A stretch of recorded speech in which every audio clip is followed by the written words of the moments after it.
Good morning.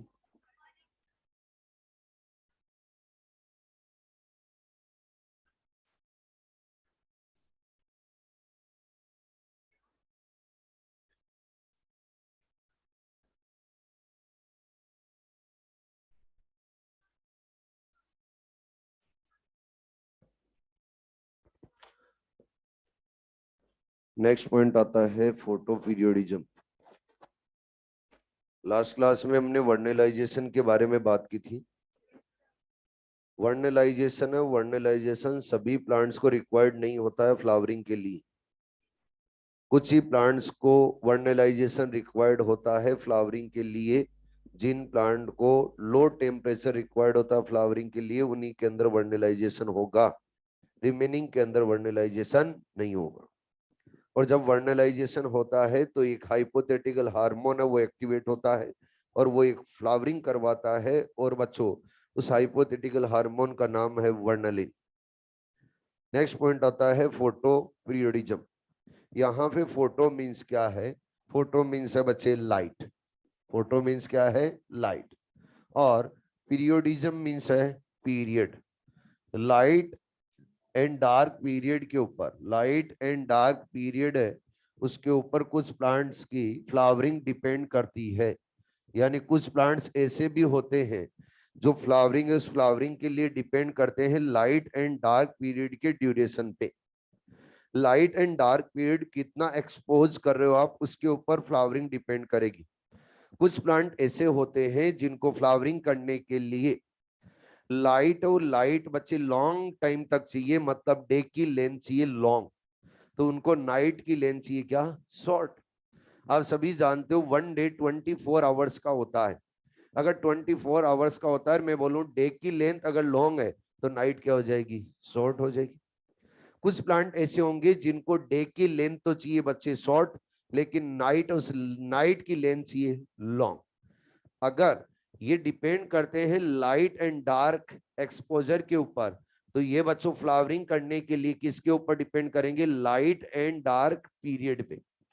जो light and dark period का जो ड्यूरेशन है उसके ऊपर फ्लावरिंग डिपेंड करती है, तो क्या बोला जाता है उसको? Photo periodism. क्या बोला जाता है? Photo periodism.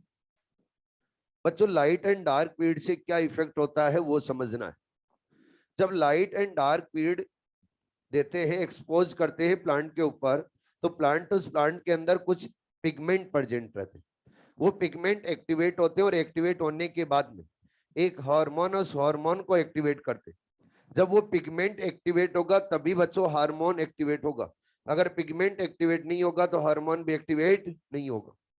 तो पिगमेंट कौन सा है, कहां पे प्रेजेंट रहता है, उसके बारे में बात करने जा रहे हैं बच्चों। ये पिगमेंट, उस पिगमेंट का नाम है फाइटोक्रोम। नाम तो सुना होगा आपने, फाइटोक्रोम। में ये फाइटोक्रोम बच्चों क्रोमोप्रोटीन होता है। क्या होता है? क्रोमोप्रोटीन।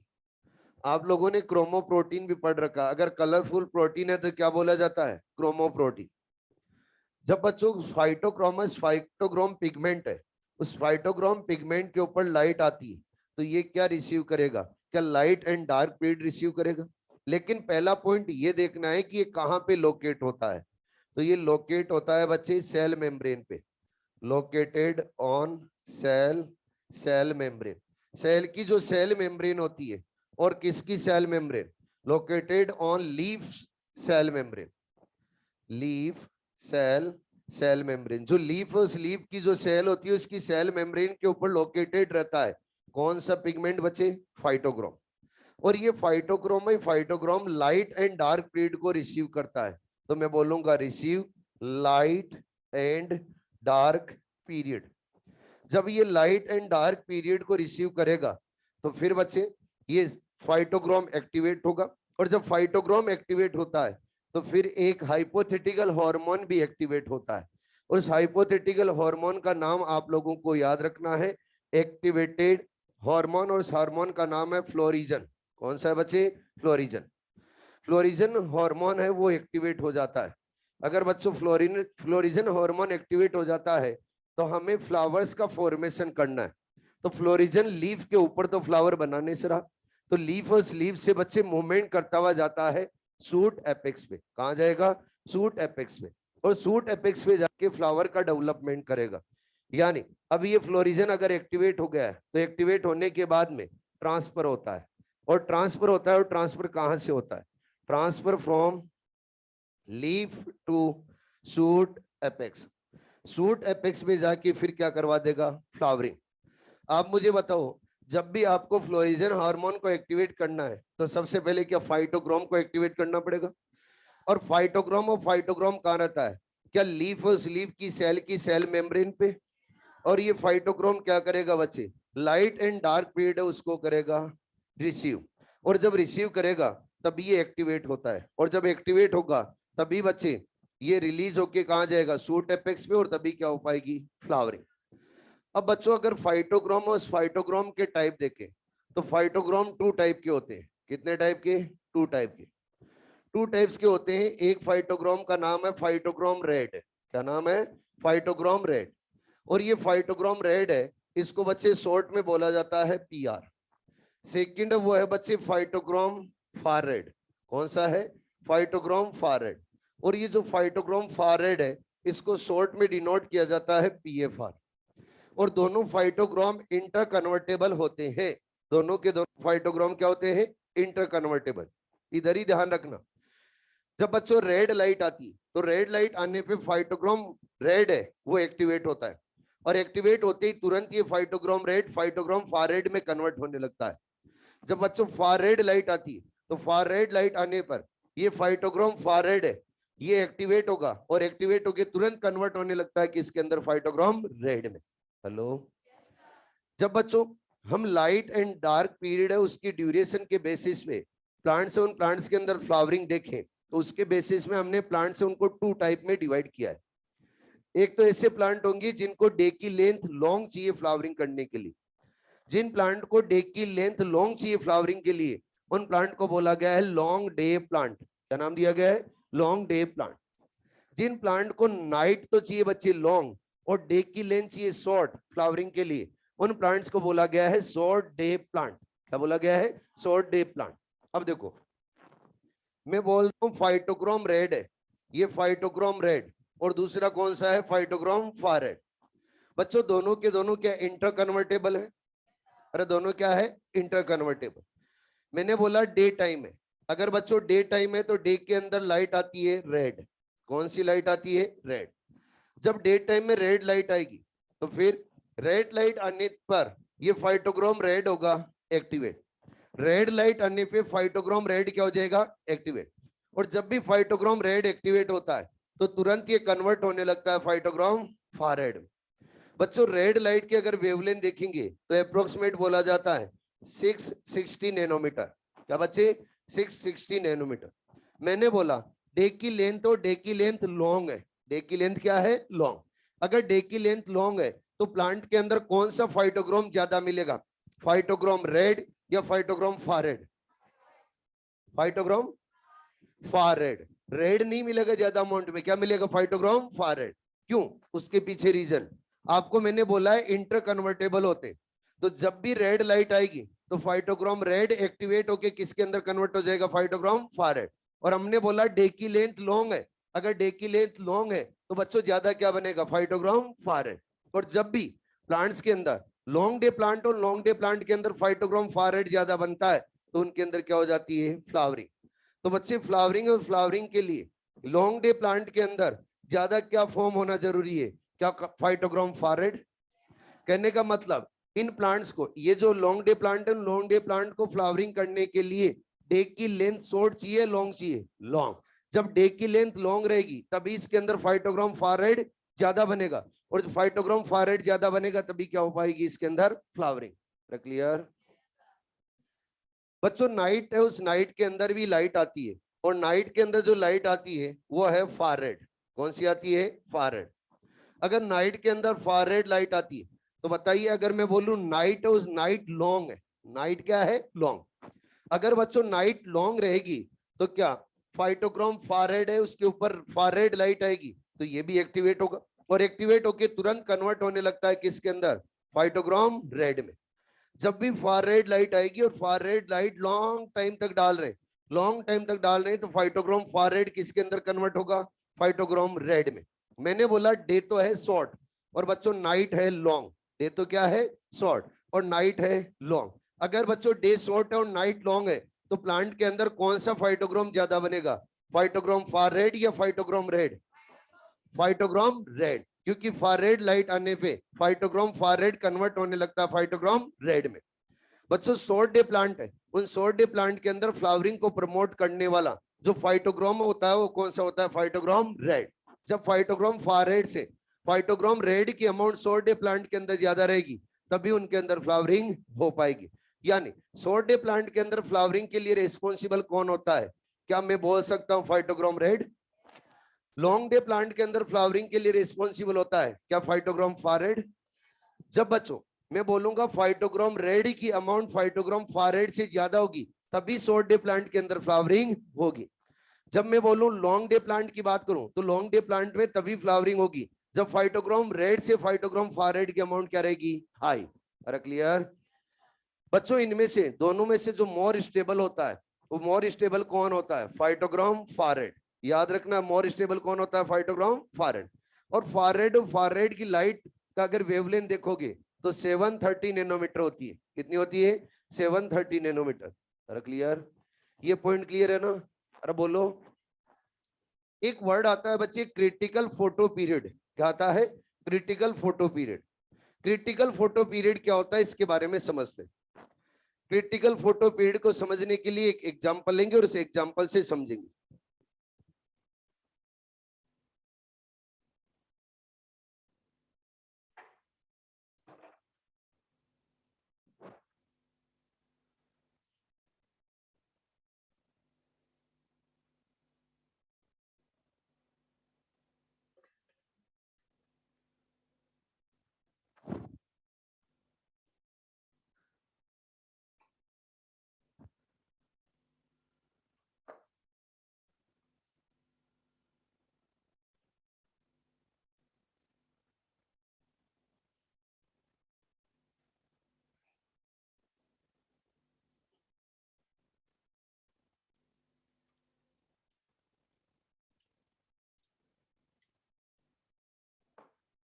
ध्यान से समझना क्रिटिकल फोटो पीरियड।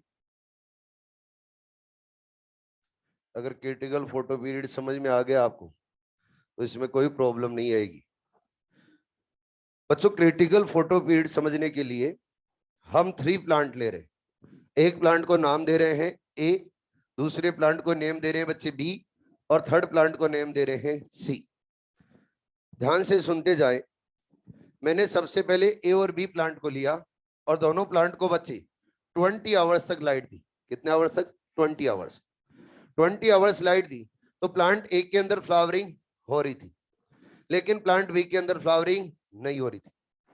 फिर मैंने बच्चे टाइम आवर्स का जो ड्यूरेशन है वो कम कर दिया और मैंने 15 आवर्स लाइट दी। जब 15 आवर्स लाइट दी तब भी ए प्लांट के अंदर फ्लावरिंग हो रही थी लेकिन बी प्लांट पे फ्लावरिंग नहीं हो रही थी। फिर मैंने 13 आवर्स लाइट दी। जब 13 आवर्स लाइट दी तो ए प्लांट के अंदर फ्लावरिंग हो रही थी लेकिन बी प्लांट पे फ्लावरिंग नहीं हो रही थी। फिर मैंने बच्चे 11 आवर्स लाइट दी। जब 11 आवर्स लाइट दी तो ए प्लांट के अंदर फ्लावरिंग हो रही थी और बच्चे बी प्लांट के अंदर भी फ्लावरिंग हो रही थी। फिर मैंने बच्चे 9 आवर्स लाइट दी और जब 9 आवर्स लाइट दी तो ए प्लांट के अंदर फ्लावरिंग नहीं हो रही थी और बी प्लांट के अंदर फ्लावरिंग हो रही थी। फिर मैंने बच्चे 5 आवर्स लाइट दी और जब 5 आवर्स लाइट दी तो फिर ए प्लांट के अंदर फ्लावरिंग नहीं हो रही थी लेकिन बी प्लांट के अंदर फ्लावरिंग हो रही थी। मैंने सी प्लांट को भी यही टाइम ड्यूरेशन के लिए लाइट दी, कहीं पे भी कोई फर्क नहीं पड़ा। ईच पॉइंट के ऊपर क्या कर रहा था, फ्लावरिंग। यानी लाइट एंड डार्क पीरियड है उसके ऊपर इसकी फ्लावरिंग डिपेंड नहीं करती। अगर लाइट एंड डार्क पीरियड पे इसकी फ्लावरिंग डिपेंड नहीं करती तो इस प्लांट को बोला जाएगा डे न्यूट्रल प्लांट। क्या बोला जाएगा, डे न्यूट्रल प्लांट। यानी इससे लाइट और डार्क पीरियड पे इसकी फ्लावरिंग डिपेंड नहीं करती। लेकिन बच्चों अपने सामने 2 प्लांट ऐसे, ध्यान से सुने और थोड़ा सा दिमाग लगा के समझना है। 2 प्लांट ऐसे जिनमें से एक प्लांट तो ये बोल रहा है कि अगर मेरे को लाइट ज्यादा दोगे यानी डे की लेंथ लॉन्ग रखोगे तभी मैं फ्लावरिंग करूंगा।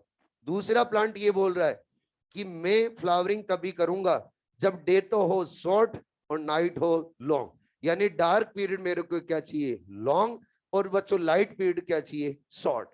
अब देखो कौन सा क्या है इसके बारे में समझते। ए प्लांट है, वो ए प्लांट क्या चाहता है, ए प्लांट ये चाहता है कि मेरे को 11 आवर्स और इससे ज्यादा लाइट दे। अगर 11 आवर्स और उससे ज्यादा लाइट देंगे तभी क्या ये फ्लावरिंग करेगा। अगर आपने 11 आवर्स से कम लाइट दी तो फ्लावरिंग नहीं करेगा। बच्चों बी प्लांट को देखो आप जरा, अगर इसको आप 13 आवर्स और 13 आवर्स से ज्यादा डार्क पीरियड दोगे, 13 आवर्स और उससे ज्यादा डार्क पीरियड दोगे, तब क्या फ्लावरिंग करेगा, करेगा। 13 आवर और उससे ज्यादा डार्क पीरियड दोगे तो क्या करेगा, फ्लावरिंग। ये लाइट दे रहा हूं मैं, डार्क नहीं दे रहा हूं, भेजे को थोड़ा यहीं रखो। मैं क्या बोल रहा हूं, 13 आवर्स और उससे ज्यादा डार्क पीरियड दूं तो क्या करेगा, फ्लावरिंग। अगर 13 आवर्स और उससे ज्यादा लाइट दे देता हूं तो क्या फ्लावरिंग कर रहा है, फ्लावरिंग नहीं कर रहा। मतलब एक प्लांट ये चाह रहा है कि मेरे को डार्क पीरियड क्या चाहिए, ज्यादा, दूसरे ये चाह रहा है कि मेरे को लाइट पीरियड चाहिए ज्यादा। मुझे बताओ ए प्लांट का क्रिटिकल फोटो पीरियड क्या होगा, यानी मिनिमम उसको कितनी लाइट चाहिए, क्या 11 आवर्स। तो बच्चों ए प्लांट का क्रिटिकल फोटो पीरियड है, वो क्रिटिकल फोटो पीरियड कितना हो गया है, क्या 11 आवर्स हो गया है, ये समझ में आ गया। आप तो बी प्लांट का बताओ मुझे क्रिटिकल फोटो पीरियड। बी प्लांट ये बोल रहा है कि मेरे को 13 आवर और उससे क्या चाहिए, डार्क पीरियड। 13 आवर उससे ज्यादा क्या चाहिए, डार्क पीरियड। लाइट की बात नहीं कर रहा है ये, किसकी बात कर रहा है, डार्क की। हेलो, अगर 13 आवर और उससे ज्यादा डार्क पीरियड चाहिए तो बताओ इसका क्रिटिकल फोटो पीरियड है क्या 13 आवर्स होगा, अरे बोलो। यानी मिनिमम इसको डार्क पीरियड कितना चाहिए, क्या 13 आवर्स। अगर आपने 13 आवर्स से कम दिया डार्क पीरियड तो ये फ्लावरिंग नहीं करेगा, अरे बोलो। तो बी प्लांट का क्रिटिकल फोटो पीरियड कितना रहेगा, बताओ जरा, क्या 13 आवर्स, अरे बोलो। अब देखो आपके सामने एक प्लांट ऐसा है जो ये बोल रहा है कि मेरे को क्रिटिकल फोटो पीरियड से ज्यादा लाइट दोगे तभी मैं क्या करूंगा, फ्लावरिंग।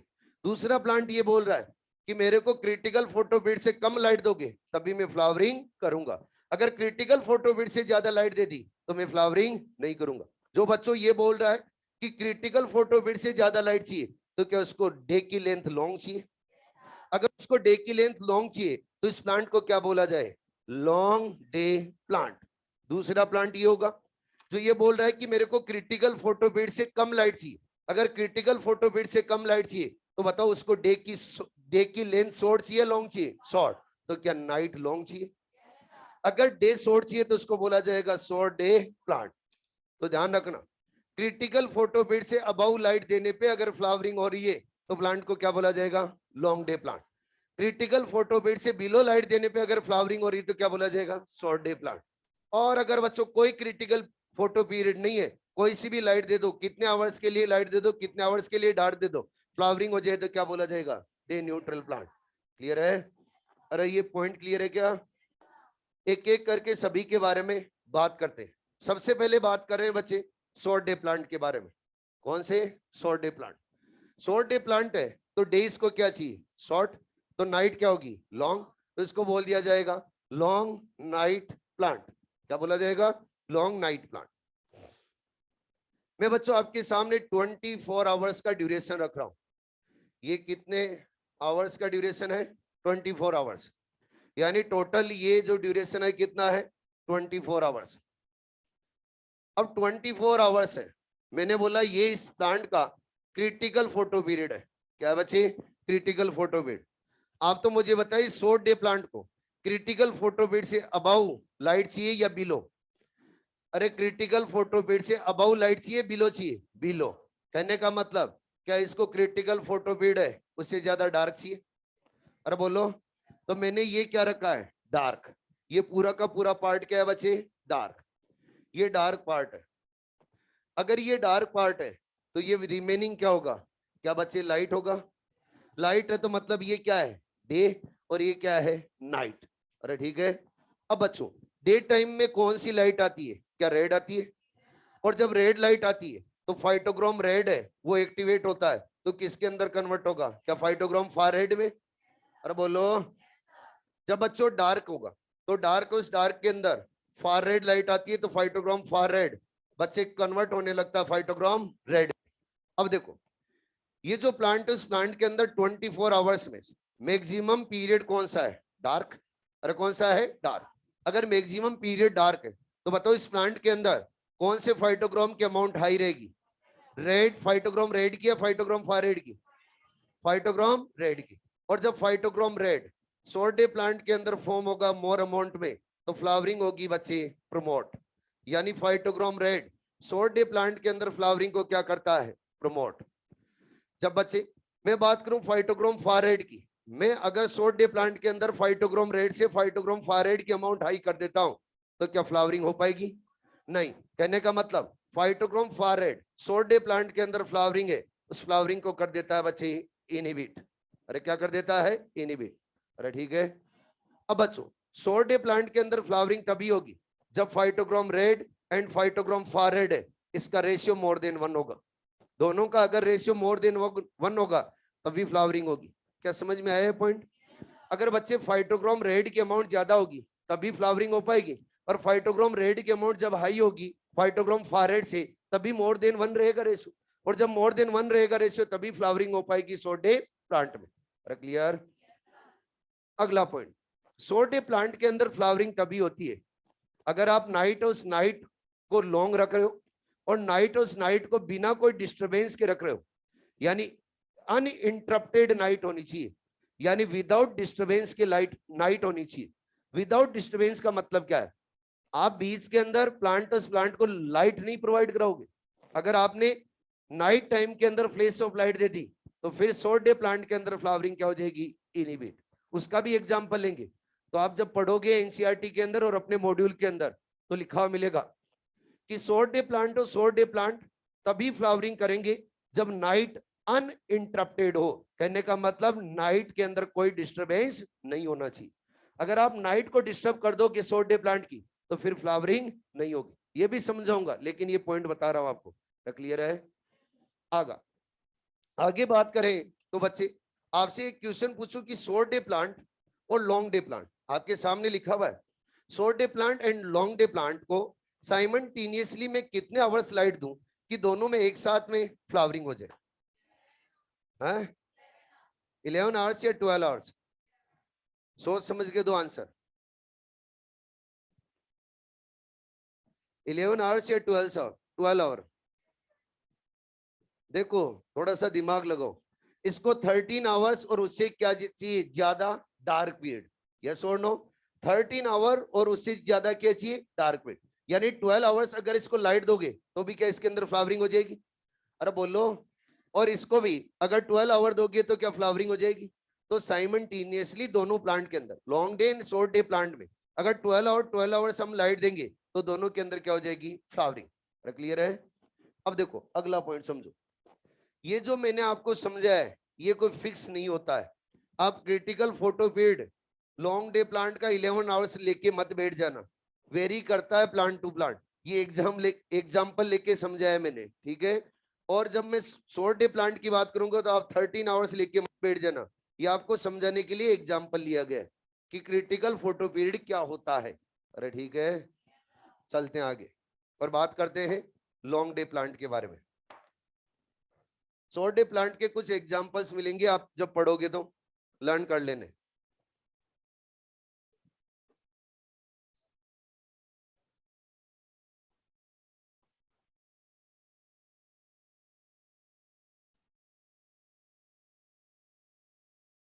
अभी बता दूंगा और बता दूंगा, आप टेंशन मत लो। लास्ट में क्लियर होगा तभी एंड करूंगा टॉपिक, नहीं करूंगा। एक डायग्राम दिया हुआ आपकी एनसीईआरटी में, उस डायग्राम से होगा क्लियर, ठीक है ना?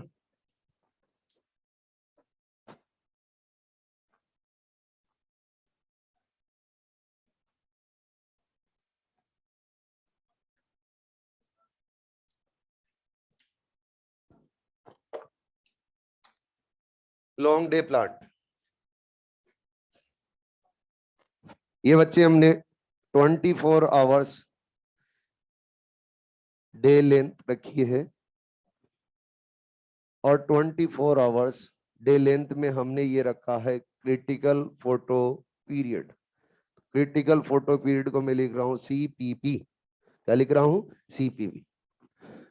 आप मुझे बताइए लॉन्ग डे प्लांट के अंदर फ्लावरिंग करवाने के लिए क्रिटिकल फोटो पीरियड से अबव लाइट चाहिए या बिलो? अबव। तो मैंने इसको क्रिटिकल फोटो पीरियड से अबव लाइट दी, ये लाइट दी है मैंने। तो बच्चों रिमेनिंग पार्ट कौन सा रहेगा? क्या डार्क रहेगा? तो ये पार्ट कौन सा है? डार्क। और ये पार्ट कौन सा है? लाइट। जब भी लाइट आएगी तो बताओ क्या फाइटोग्राम रेड फाइटोग्राम फार रेड में कन्वर्ट होगा? और जब डार्क पीरियड आएगा तो फाइटोग्राम फार रेड क्या फाइटोग्राम रेड में कन्वर्ट होगा? हमने बोला है, हमने डे की लेंथ को क्या रखा है? लॉन्ग। अगर डे की लेंथ को लॉन्ग रखा है तो इस प्लांट के अंदर कौन सा फाइटोग्राम ज्यादा बनेगा? फाइटोग्राम फार रेड। फाइटोग्राम फार रेड जब भी लॉन्ग डे प्लांट के अंदर मोर अमाउंट में फॉर्म होता है तभी बच्चों फ्लोरिजन हार्मोन एक्टिवेट होता है। अगर शॉर्ट डे प्लांट है, शॉर्ट डे प्लांट के अंदर फ्लोरिजन हार्मोन को एक्टिवेट करना है तो फिर आपको फाइटोग्राम रेड की अमाउंट मोर फॉर्म करनी पड़ेगी। लेकिन लॉन्ग डे प्लांट के अंदर अगर एक्टिवेट करना है फ्लोरिजन हार्मोन को तो किस फाइटोग्राम को एक्टिवेट करना पड़ेगा? फाइटोग्राम फार रेड। तो फाइटोग्राम फार रेड मोर अमाउंट में, अगर मोर अमाउंट में है तो बताइए क्या फ्लावरिंग को प्रमोट करेगा ये इनहिबिट? अरे बोलो, यहां पे फ्लावरिंग क्या हो रही है? प्रमोट। बच्चों फाइटोग्राम रेड है, अगर फाइटोग्राम रेड लॉन्ग डे प्लांट के अंदर मोर फॉर्म हो जाए तो बताइए ये क्या करेगा? फ्लावरिंग को प्रमोट या इनहिबिट? ये क्या कर देगा? फ्लावरिंग को इनहिबिट।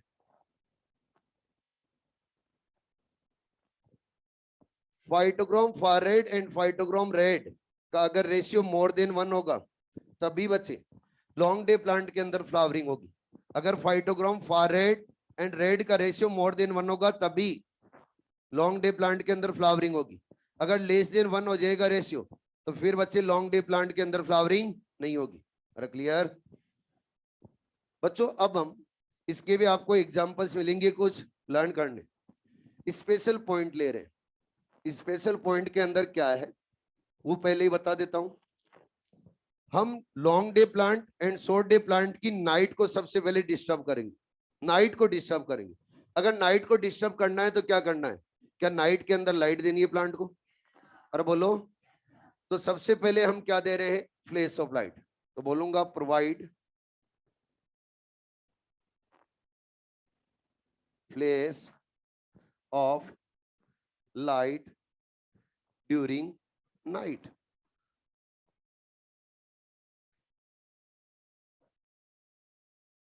शॉर्ट डे प्लांट की बात करें सबसे पहले, किसके बारे में? Short day plant.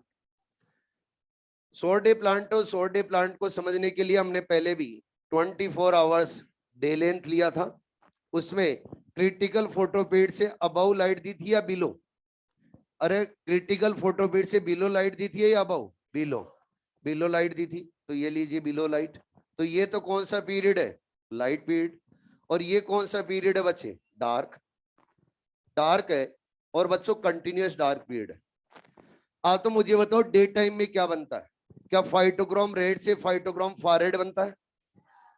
अब हम क्या कर रहे हैं? नाइट, उस नाइट को डिस्टर्ब करें। अगर नाइट को डिस्टर्ब करेंगे तो क्या करेंगे? फ्लैश ऑफ लाइट देंगे। नाइट, उस नाइट के अंदर प्लांट को क्या देंगे? Flash of light. आप बोलोगे फ्लैश ऑफ लाइट क्या? क्या कैमरे का फ्लैश डाले? नहीं, उसको नहीं बोला जाता flash of light. Flash of light का मतलब ये है कि स्पेशली इंस्ट्रूमेंट की हेल्प से लाइट प्रोवाइड की जाती है, और वो लाइट लॉन्ग ड्यूरेशन के लिए नहीं प्रोवाइड करेंगे, वो कुछ ड्यूरेशन के लिए प्रोवाइड करेंगे। जैसे 15 मिनट 20 मिनट के लिए लाइट देंगे। जब बच्चों 15 और 20 मिनट के लिए लाइट दी तो क्या इसको हमने फ्लैश ऑफ लाइट दी है? अरे बोलो, तो हमने क्या दे दिया है बच्चे? नाइट के अंदर फ्लैश ऑफ लाइट। जब नाइट के अंदर फ्लैश ऑफ लाइट दे दी तो बताओ क्या नाइट इसकी डिस्टर्ब कर दी? और जब नाइट डिस्टर्ब की तो क्या होगा? हमने लाइट दी और लाइट दी तो क्या फाइटोग्राम रेड से फाइटोग्राम फार रेड बना? अरे क्या बना बच्चे? फाइटोग्राम रेड से फाइटोग्राम फार रेड। देखो डे टाइम में भी फार रेड बन रहा था, नाइट टाइम के अंदर भी फार रेड बन गया। बताओ इस प्लांट के अंदर क्या फार रेड की अमाउंट हाई हो गई या लो हो गई? हाई। अगर इस प्लांट के अंदर फार रेड की अमाउंट हाई हो गई, फाइटोग्राम फार रेड की, तो ये शॉर्ट डे प्लांट क्या फ्लावरिंग को करेगा? फ्लावरिंग कर पाएगा? नहीं। क्यों नहीं कर पाएगा? क्योंकि इसको फ्लावरिंग करने के लिए फाइटोग्राम रेड की अमाउंट क्या चाहिए, हाई। जब फाइटोग्राम रेड की अमाउंट हाई होगी तभी इसके अंदर फ्लोरिजन हार्मोन एक्टिवेट होगा। लेकिन यहाँ पे तो क्या एक्टिवेट हो गया, फाइटोग्राम फारेड। अगर फाइटोग्राम फारेड की अमाउंट ज्यादा है तो बताओ सॉर्ट डे प्लांट के अंदर फ्लावरिंग इनिबिट हो गई या प्रमोट हो गई, इनिबिट।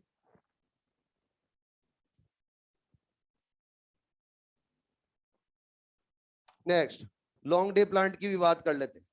लॉन्ग डे प्लांट और लॉन्ग डे प्लांट की भी नाइट को डिस्टर्ब करके देखते हैं, करे, अरे बोलो। पहले तो मुझे बताओ लॉन्ग डे प्लांट को क्रिटिकल फोटोपीरियड से अबव लाइट चाहिए, बिलो, अबव। तो हमने क्रिटिकल फोटोपीरियड से क्या दी है, अबव लाइट। बताओ अगर अबव लाइट दी है तो क्या फाइटोग्राम रेड से फाइटोग्राम फारेड बनेगा, बच्चों नाइट। नाइट, उस नाइट को हमने डिस्टर्ब कर दिया, और जब नाइट को डिस्टर्ब करेंगे तो क्या फ्लैश ऑफ लाइट देंगे, तो हमने यहाँ पे क्या दे दी, flash of light. Flash of light दी तो नाइट के अंदर क्या हो रहा था, फाइटोग्राम फारेड से रेड बन रहा था। क्या बन रहा था, फाइटोग्राम फारेड से रेड। लेकिन जब हमने बच्चे फ्लैश ऑफ लाइट दी तो फ्लैश ऑफ लाइट देते ही क्या फाइटोग्राम रेड से फाइटोग्राम फारेड और बन गया। देखो डे टाइम में भी फारेड बन रहा था, नाइट टाइम के अंदर भी फारेड बना। तो बताओ इस लॉन्ग डे प्लांट के अंदर फाइटोग्राम फारेड की अमाउंट क्या और ज्यादा इंक्रीज हो गई। अगर और ज्यादा इंक्रीज हो गई तो बताओ लॉन्ग डे प्लांट की नाइट को अगर डिस्टर्ब करेंगे तो फ्लावरिंग इंक्रीज होगी या डिक्रीज होगी, अरे क्या हो जाएगी, इंक्रीज। तो फ्लावरिंग क्या हो जाती है, इंक्रीज। याद रखना है अच्छे से। अगर शॉर्ट डे प्लांट की नाइट को डिस्टर्ब करेंगे तो फ्लावरिंग क्या हो जाती है, इनहिबिट। लेकिन लॉन्ग डे प्लांट की नाइट को डिस्टर्ब करते हैं तो फ्लावरिंग क्या हो जाती है, इंक्रीज। मैंने आपको शॉर्ट डे प्लांट पढ़ाया था तो ये पॉइंट बताया था कि शॉर्ट डे प्लांट को नाइट और नाइट अनइंटरप्टेड चाहिए, यानी उसके अंदर कोई डिस्टर्बेंस नहीं चाहिए। अगर आप शॉर्ट डे प्लांट की नाइट को डिस्टर्ब कर दोगे तो फिर फ्लावरिंग नहीं हो पाएगी। क्या सही बोला था या गलत बोला था, अरे बोलो। तो याद रखना ये पॉइंट अच्छे से। लॉन्ग डे प्लांट की अगर नाइट को डिस्टर्ब करोगे तो फ्लावरिंग क्या हो जाएगी, इंक्रीज। और शॉर्ट प्लांट की अगर नाइट को डिस्टर्ब करोगे तो फ्लावरिंग क्या हो जाएगी, इनहिबिट। क्लियर है। आप बोलो कि सर नाइट, उस नाइट को तो आपने डिस्टर्ब कर लिया, आप डे को तो डे टाइम, उस डे टाइम को भी डिस्टर्ब करके देखो, डे टाइम को भी डिस्टर्ब करके देखो, देखिए कोई इफेक्ट आता है क्या। चलो वो भी कर लेते हैं। पहले ये हटा दूं, ऑनलाइन वाले समझ में तो आ रहा है।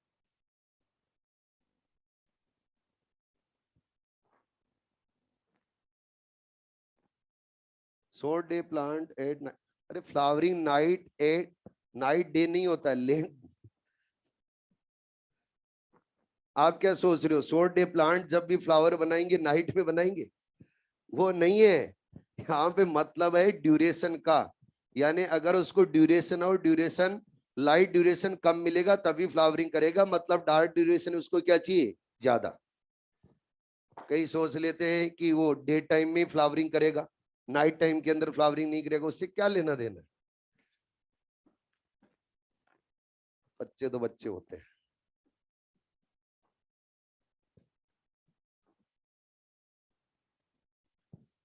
ये तो फर्स्ट स्पेशल पॉइंट था। अब सेकंड स्पेशल पॉइंट लेते हैं। Provide dark period at day time.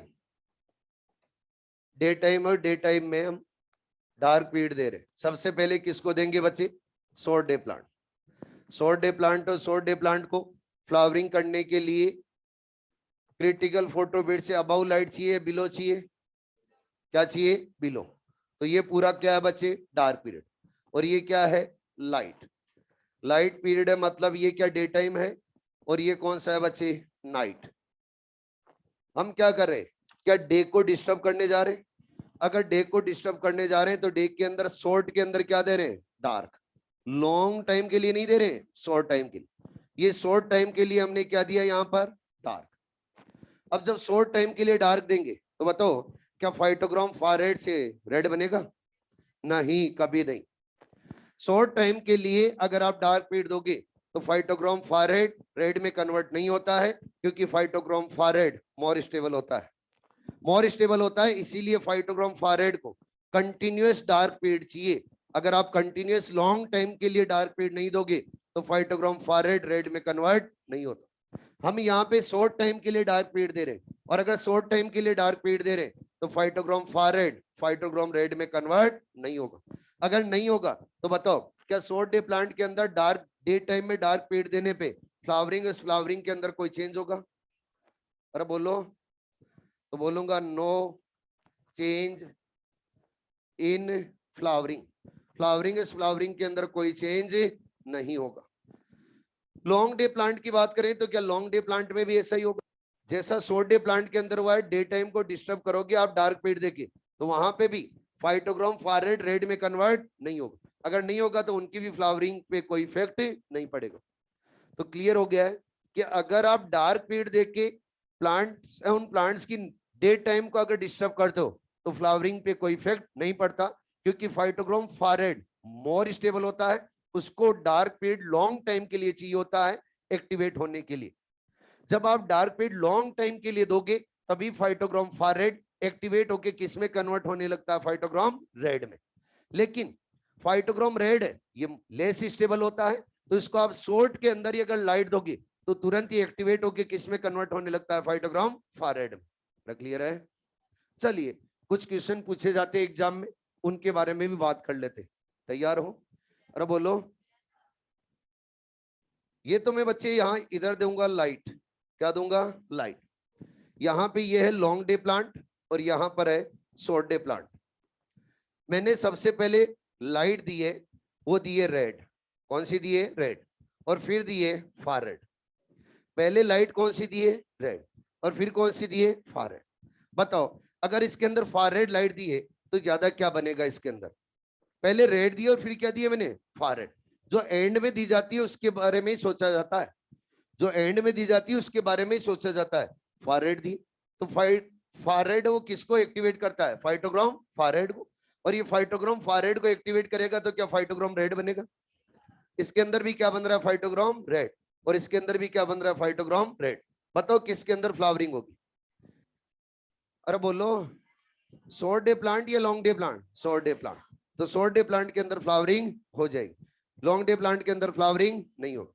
मैंने फार रेड लाइट दी और फार रेड लाइट के बाद में मैंने दी रेड लाइट। पहले कौन सी दी है? फार रेड। फिर कौन सी दी है? रेड। बताओ इसके अंदर क्या बनेगा? फाइटोग्राम फार रेड। इसके अंदर क्या बनेगा? फाइटोग्राम फार रेड। बताओ किसके अंदर फ्लावरिंग होगी? लॉन्ग डे प्लांट के अंदर फ्लावरिंग होगी, शॉर्ट डे प्लांट में फ्लावरिंग नहीं होगी। अब देखो मैंने सबसे पहले लाइट दी फार रेड, फिर दी मैंने रेड और फिर दी फार रेड। पहले क्या दिए मैंने? Far red. फिर क्या दिए? रेड। फिर क्या दिए? Far red. बताओ इसके अंदर क्या बनेगा? Phytochrome red. इसके अंदर भी क्या बनेगा? Phytochrome red. किसके अंदर फ्लावरिंग होगी? Short day plant. Long day plant में फ्लावरिंग नहीं होगी। ध्यान से सुनना, मैंने एक प्लांट को लाइट दी red far red red far red far red red red far red far red far red.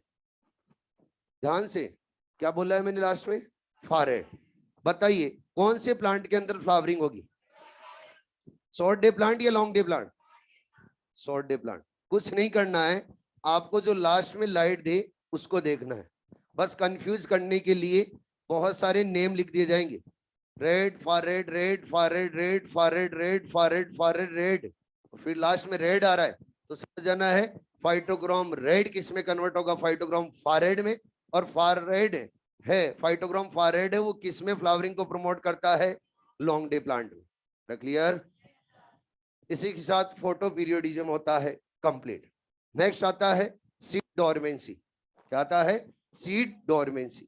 उससे पहले एक डायग्राम है वो भी क्लियर करना जरूरी है। एनसीईआरटी दो बेटा, एनसीईआरटी का एक डायग्राम, और ये डायग्राम एग्जाम में आता है और इससे आइडेंटिफाइड करवाया जाता है कि कौन सा लॉन्ग डे प्लांट है और कौन सा शॉर्ट डे प्लांट है। ठीक है ना? अब देखो फर्स्ट डायग्राम देखोगे आप तो यहाँ पे लिख रखा है क्रिटिकल फोटो पीरियड। बीच में क्या लिख रखा है? Critical photo period. Critical photo period से अबव लाइट दी, और क्रिटिकल फोटो पीरियड से अबव लाइट देने पे क्या दिख रहा है? फ्लावर। मतलब क्रिटिकल फोटो पीरियड से अबव लाइट देने पे फ्लावरिंग हो रही है, तो कौन सा plant? Long day plant. Clear है? सेकंड डायग्राम देखो, क्रिटिकल फोटो पीरियड से क्या दे रहे हैं? Below light. और जब क्रिटिकल फोटो पीरियड से बिलो लाइट दे रहे हैं तब फ्लावरिंग हो रही है, तो क्या बोलेंगे? Short day plant. क्लियर? और बच्चों कुछ फर्क ही नहीं पड़े तो क्या है, डे न्यूट्रल प्लांट। लास्ट वाला देखो, कोई क्रिटिकल फोटो पीरियड नहीं है। बच्चे समझ में आया आपको? समझ में आया? ठीक है।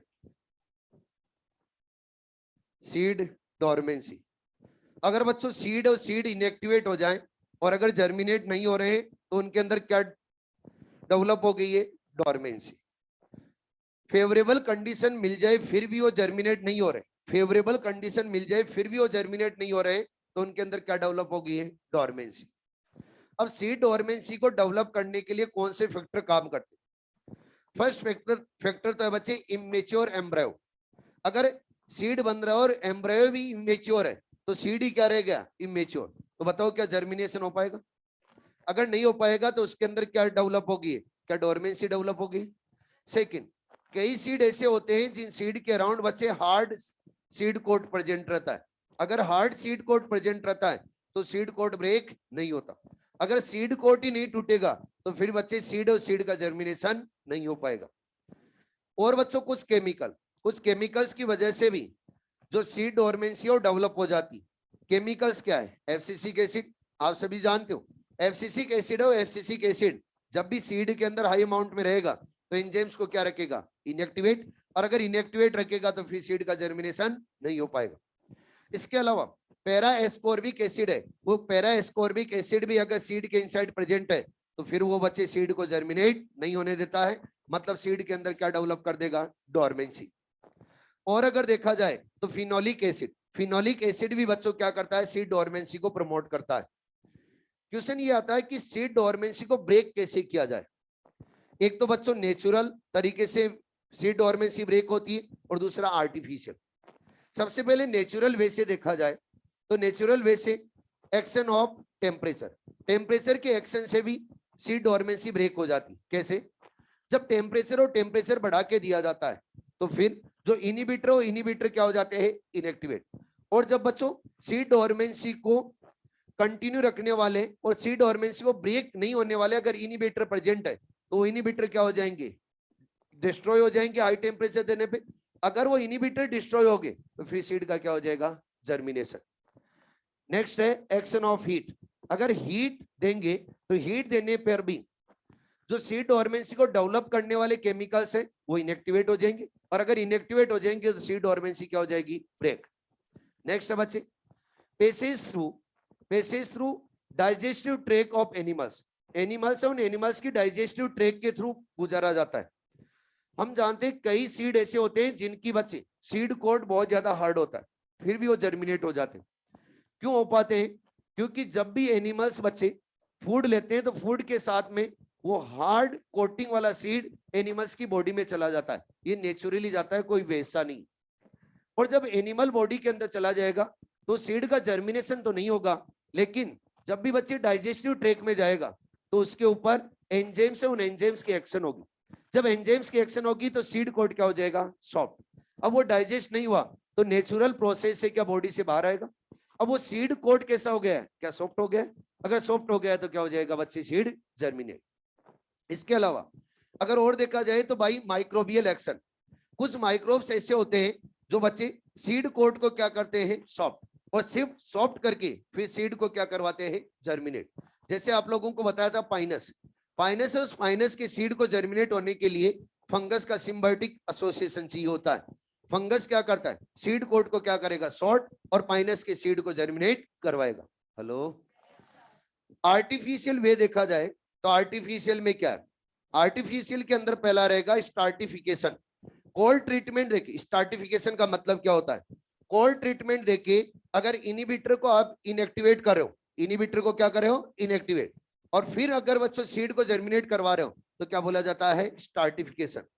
नेक्स्ट है बच्चे स्केरिफिकेशन में क्या होता है, जो सीड कोट होता है सीड कोट को हम आर्टिफिशियली अगर रिमूव कर देंगे, आर्टिफिशियली अगर शार्प इंस्ट्रूमेंट की हेल्प से अगर सीड कोट को क्या करें, रिमूव, तो उसको क्या बोला जाता है, स्केरिफिकेशन।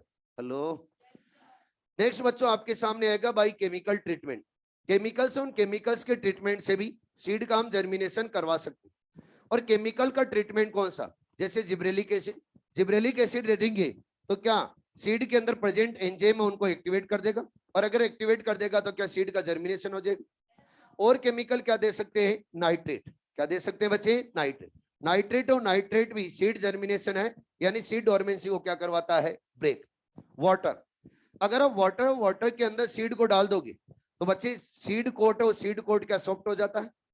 जैसे ग्राम, ग्राम का आप जब सीड कोट देखते हो नॉर्मली, तो बच्चों उसका सीड कोट हार्ड होता है या सॉफ्ट होता है, हार्ड। नॉर्मली रिमूव नहीं होता है। लेकिन अगर पानी में डाल देंगे एक नाइट के लिए और मॉर्निंग में देखेंगे तो सारे सीड कोट क्या बच्चे रिमूव कर सकते हैं।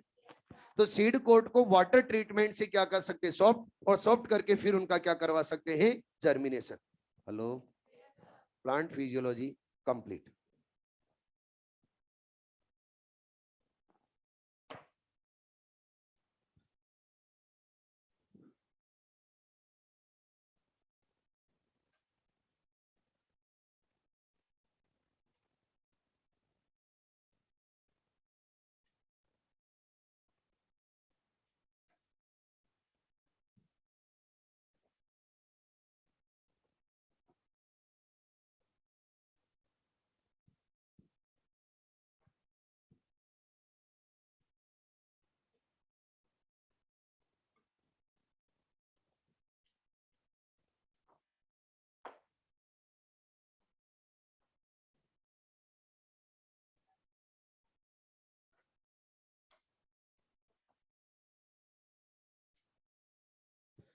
प्लांट डाइवर्सिटी, नया चैप्टर 11th एनसीईआरटी के अंदर फर्स्ट चैप्टर ही मिलेगा आपको। फर्स्ट चैप्टर के अंदर तो लिविंग वर्ड दिया हुआ है ना। उसके बाद में आपको मिलेगा बायोलॉजिकल क्लासिफिकेशन, से पहले की बातें करूंगा मैं। यानी लिविंग वर्ड का जब चैप्टर आगे बढ़ता है, पेज नंबर 6 पे जाते हैं, तो वहां से स्टार्ट करूंगा। एनसीईआरटी के पेज नंबर 6 से स्टार्टिंग होगी। सबसे पहले प्लांट डाइवर्सिटी का वेटेज ही जान लिया जाए। अगर बच्चों लास्ट 2-3 ईयर से देखा जाए तो इसका वेटेज है 7 to 8 क्वेश्चंस। 7 to 8 क्वेश्चंस आ रहे हैं, और इतने इजी क्वेश्चंस आते हैं बता नहीं सकता। जब मैं आप लोगों को पढ़ाऊंगा तब डिस्कस करता चलूंगा साथ में, और बहुत सारे डिस्कशन किए भी है मैंने पीछे भी, जो अभी लेटेस्ट में आए क्वेश्चंस। और जब आप सेकेंड एक्सरसाइज सोल्व करते हो मेरे हिसाब से, तो आपको 2012 तक थोड़ी बहुत प्रॉब्लम आती होगी। 12 के बाद में तो कोई प्रॉब्लम ही नहीं आती, क्योंकि 12 तक जब क्वेश्चन आते थे तो वो एनसीईआरटी और एनसीईआरटी पुरानी वाली के अकॉर्डिंग आते थे। अब जो आ रहे हैं वो न्यू एनसीईआरटी के अकॉर्डिंग आ रहे हैं, और जब न्यू एनसीईआरटी के अकॉर्डिंग आ रहे हैं तो एनसीईआरटी से ही क्वेश्चंस को परोस दिया जाता है पेपर में, सीधा ही लॉलीपॉप टिक करो आगे बढ़ो, ऐसे ही यहां से आते हैं। मैं आपको पहले क्लियर कर देता हूं, अगर आप प्लांट डाइवर्सिटी को हल्के में लेओगे तो कुछ नहीं समझ में आएगा। पहले क्लियर कर देता हूं, यहाँ पे प्लांट डाइवर्सिटी के अंदर रटने वाला पार्ट भी आएगा और बच्चों समझने वाला भी पार्ट आएगी, दोनों आएंगे इसमें। और समझने वाले नॉर्मली नहीं समझ में आते, पहले क्लियर कर देता हूँ।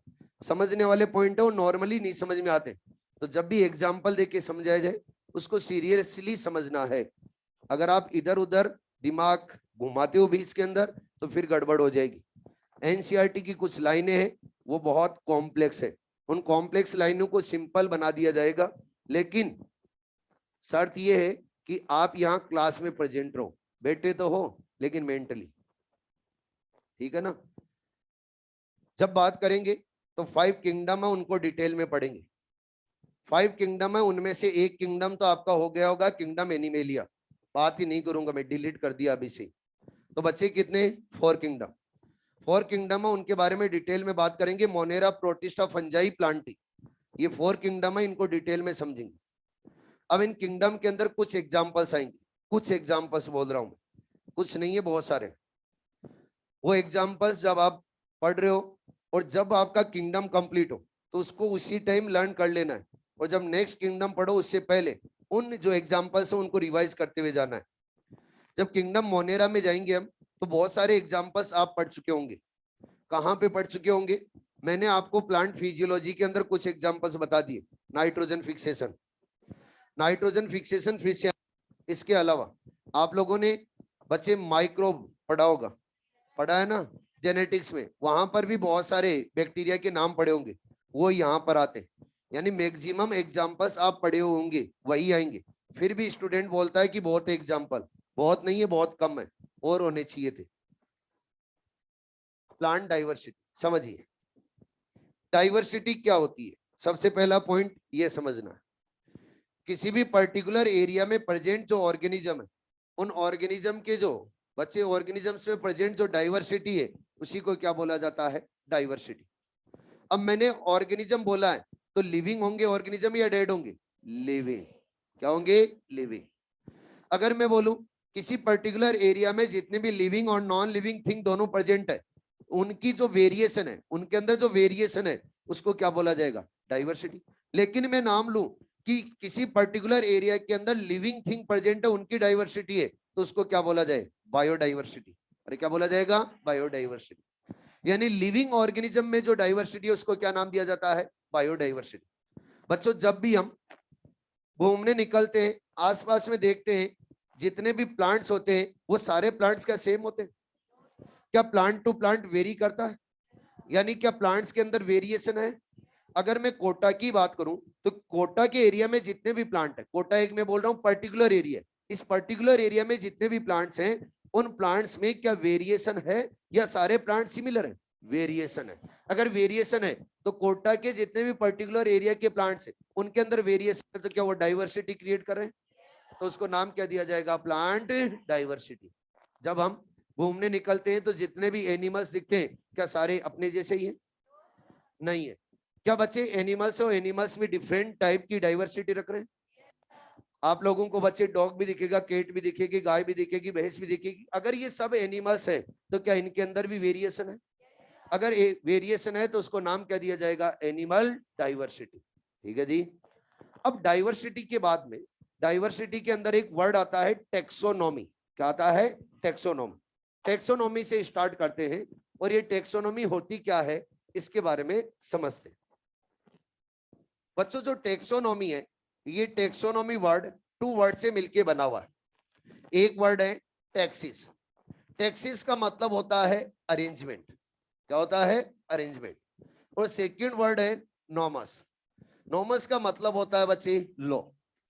यानी ऑर्गेनिज्म को अरेंज करने के जो लॉ दिए गए हैं, वो किसके अंदर दिए गए हैं, टेक्सोनॉमी।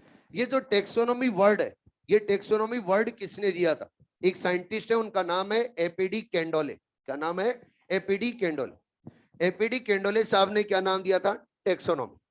और टेक्सोनॉमी वर्ड कौन सी बुक में दिया था, बुक का नाम है थ्योरीज एलिमेंटायर डी ला बॉटनिक। क्या नाम है, थ्योरीज एलिमेंटायर डी ला बॉटनिक।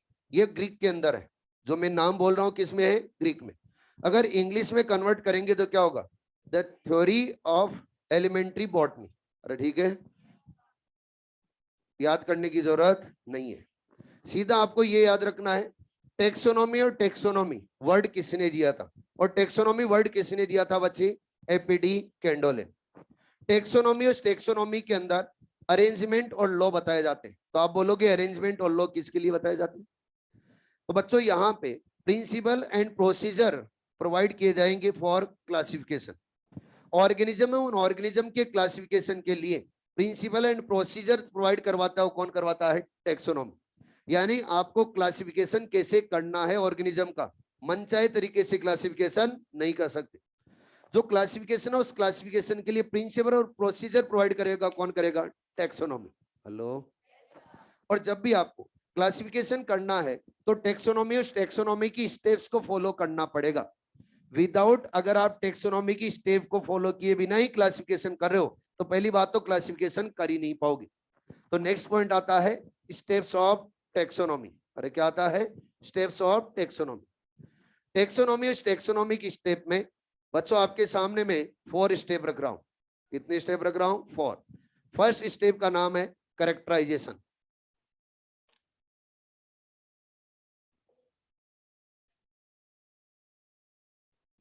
कैरेक्टराइजेशन इसी को बोला जाता है आइडेंटिफिकेशन। क्या बोला जाता है, आइडेंटिफिकेशन। सेकंड स्टेप का नाम है नोमेनक्लेचर। थर्ड स्टेप का नाम है क्लासिफिकेशन और फोर्थ स्टेप है वो है एफिनिटीज। क्या है? एफिनिटीज। बच्चों कैरेक्टराइजेशन, आइडेंटिफिकेशन, नोमेनक्लेचर, क्लासिफिकेशन और फिर क्या? एफिनिटीज। एफिनिटीज का मतलब क्या है? Inter relationship. एफिनिटीज का मतलब क्या होता है? Inter relationship.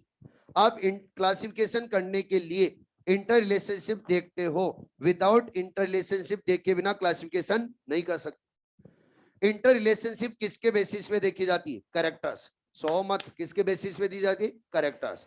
ऊपर देखो सारे। क्या आप आइडेंटिफिकेशन किए बिना ही नोमेनक्लेचर कर सकते हो? नहीं, पहले आप आइडेंटिफिकेशन करोगे। और आइडेंटिफिकेशन करते हो तो कैसे करते हो? क्या इंटरनल स्ट्रक्चर देखते हो सीधे अगले की? नहीं। क्या बच्चे एक्सटर्नल स्ट्रक्चर देखते हैं? कहने का मतलब जब भी आइडेंटिफिकेशन करते तो आइडेंटिफिकेशन करने के लिए कैरेक्टर कौन से देखते हो? क्या जनरल कैरेक्टर देखते हो? अरे बोलो, क्या देखते हो? General character. फॉर एग्जाम्पल मेरी बात करता हूं, मेरे को अगर आप आइडेंटिफाइड करते हो तो क्या मेरे जनरल कैरेक्टर देखते हो? जनरल कैरेक्टर देख के आप आइडेंटिफाइड करते हो कि हाँ वो जो जा रहा है वो वही हो सकता है। यस और नो? यही होता है। अरे समझने की कोशिश कीजिए। अब देखिए, जब आप जनरल कैरेक्टर देख रहे हो तो जनरल कैरेक्टर देखते ही पहली बात तो अगर मेरे को आप नहीं जानते हो, मेरा नाम अगर नहीं जानते हो तो यूनिफॉर्म देखोगे। यूनिफॉर्म देख के क्या इंटर रिलेशनशिप करोगे कि अगर ऐसी यूनिफॉर्म है तो हो सकता है क्या है? एलन की फैकल्टी। यस और नो? अगर बच्चों एलन की फैकल्टी, तो अभी तक आपने इंटर रिलेशनशिप देखी है, नोमेनक्लेचर नहीं किया। जब आप मैं यहां क्लास में आके पढ़ाना स्टार्ट करता हूं तो फिर अगला आइडेंटिफिकेशन होता है कि मैं क्या पढ़ाता हूं? बायोलॉजी। बायोलॉजी के अंदर भी क्या? बॉटनी। मतलब क्या? बॉटनी की फैकल्टी। फिर आप नोमेनक्लेचर करते हो कि हाँ ये सर कौन सा टॉपिक पढ़ाते हैं? Plant diversity. यस और नो? फिर आप मेरे नेम तक पहुंचते हो तो मतलब क्या? मेरा नोमेनक्लेचर किया। क्या बिना नेम के आप पहचान लेते हो कि हाँ ये है? नहीं। पहले आप क्या करते हो? सबसे पहले एक जनरल कैरेक्टर देखते हो। जनरल कैरेक्टर देखने के बाद में तो नोमेनक्लेचर। नोमेनक्लेचर करने के बाद में क्या? ग्रुपिंग करते हो।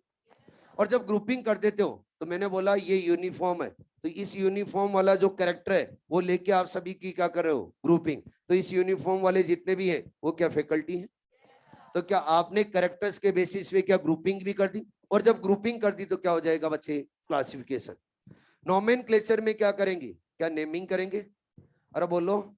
और बच्चों क्लासिफिकेशन के अंदर क्या किया जाएगा? क्या? ग्रुपिंग की जाएगी। जो ऑर्गेनिज्म के ऑब्जर्वेबल कैरेक्टर्स हैं उन ऑब्जर्वेबल कैरेक्टर्स के बेसिस पे क्या क्या की जाएगी? ग्रुपिंग। और एफिनिटीज और एफिनिटीज क्यों फॉलो करते हैं? क्या? क्लासिफिकेशन करने के लिए। अरे बोलो, क्लासिफिकेशन करने के लिए क्या फॉलो करते हैं? एफिनिटीज। मतलब एफिनिटीज के अंदर क्या देखते हो? क्या? Inter relationship. और इंटर रिलेशनशिप के अंदर क्या देखते हो आप? क्या? सिमिलरिटीज और डिसमिलरिटीज। कहने का मतलब कैरेक्टर्स को क्या करते हो? मैच। ठीक है जी। एक एक करके सभी को डिटेल में समझाता हूं, हवा में जा रही बातें। कैरेक्टराइजेशन। कैरेक्टराइजेशन का मतलब क्या देख रहे हो आप? कैरेक्टर्स। अरे क्या देख रहे हो? कैरेक्टर्स। कैरेक्टर्स देख के आप क्या करोगे? आइडेंटिफाइड। लेकिन बच्चों आइडेंटिफाइड करने के लिए मैं बोलूंगा इस अर्थ के ऊपर बहुत सारे प्लांट है, बहुत सारे एनिमल्स है।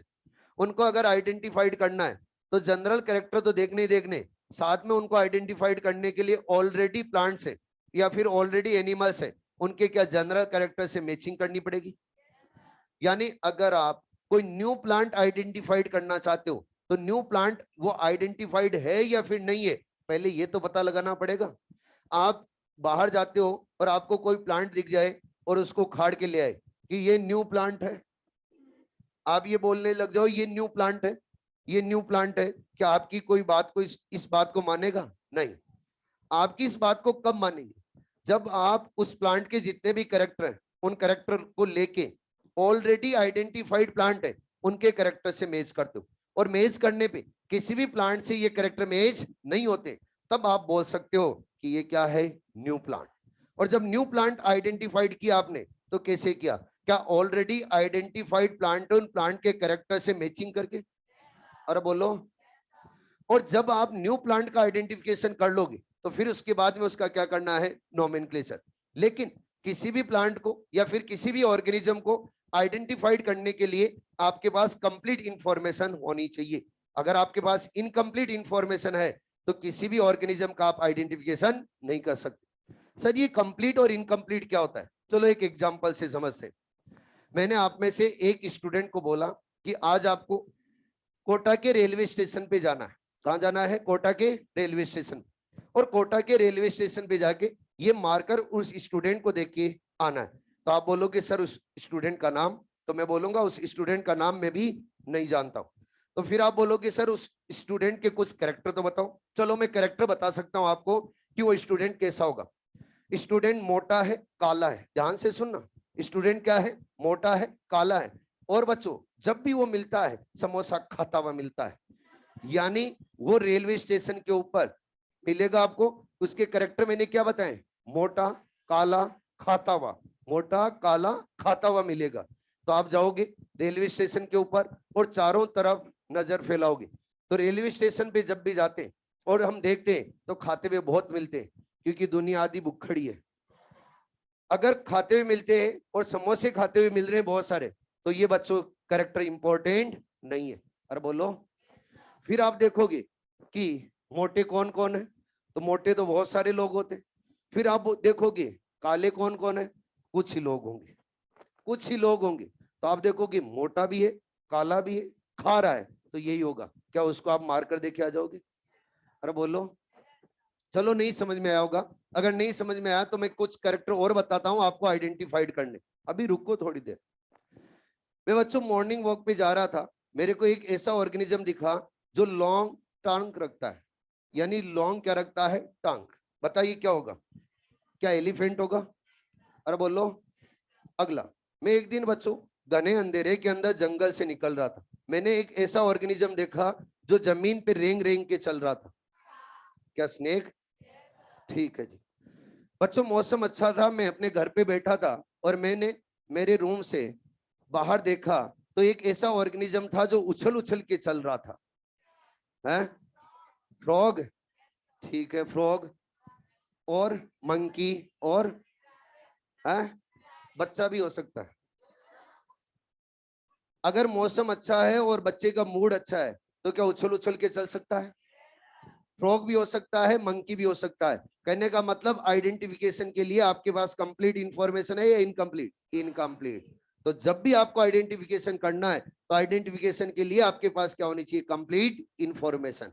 इनकम्प्लीट इंफॉर्मेशन होगी तो कभी भी आप आइडेंटिफिकेशन नहीं कर पाओगे। हेलो।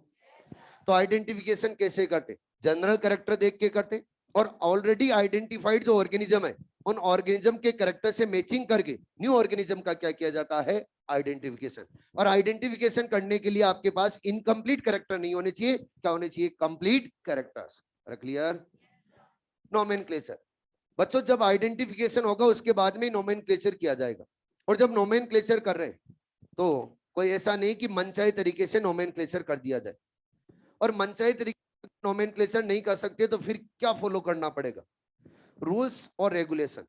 इंटरनेशनल रूल और रेगुलेशन के अकॉर्डिंग क्या किया जाता है, नोमेनक्लेचर। इंटरनेशनल रूल और रेगुलेशन क्या होते हैं ये तो आपको आगे बताए जाएंगे। लेकिन जब भी नोमेनक्लेचर करना है तो नोमेनक्लेचर करते वक्त जो आप नेम दे रहे हो उस नेम के अंदर उस ऑर्गेनिज्म का एक कैरेक्टर आना चाहिए। वो कैरेक्टर बच्चों स्टेबल और इंपॉर्टेंट होना चाहिए। कैरेक्टर क्या होना चाहिए, स्टेबल एंड इंपॉर्टेंट। तो समझते हैं स्टेबल और इंपॉर्टेंट क्या होता है उसके बारे में। बच्चों मैंने नोमेनक्लेचर किया, और नोमेनक्लेचर किया है पोटैटो का। किसका किया है, पोटैटो का। मैंने किया नोमेनक्लेचर, दूसरे ने नहीं। किसने? मैंने। मेरे को इस पोटैटो के अंदर जो ब्राउन कलर है वो इंपॉर्टेंट और स्टेबल लगा। जब इस पोटैटो के अंदर ब्राउन कलर मेरे को इंपॉर्टेंट और स्टेबल लगा तो मैंने इस पोटैटो को बोला सोलेनम ब्राउनी।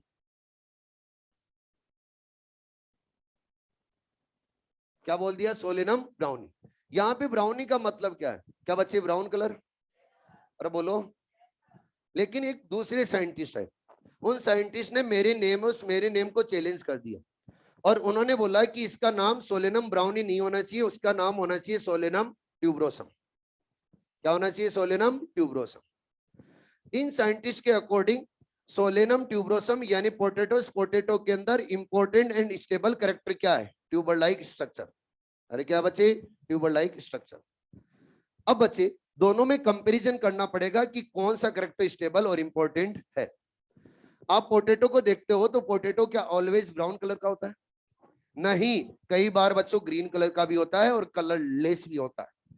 अगर ग्रीन कलर का भी होता है, कलर लेस भी होता है, तो ये जो आप लोगों ने ब्राउन कलर लिया है, मैंने जो ब्राउन कलर लिया है, वो ब्राउन कलर बच्चे इंपॉर्टेंट एंड स्टेबल कैरेक्टर नहीं है।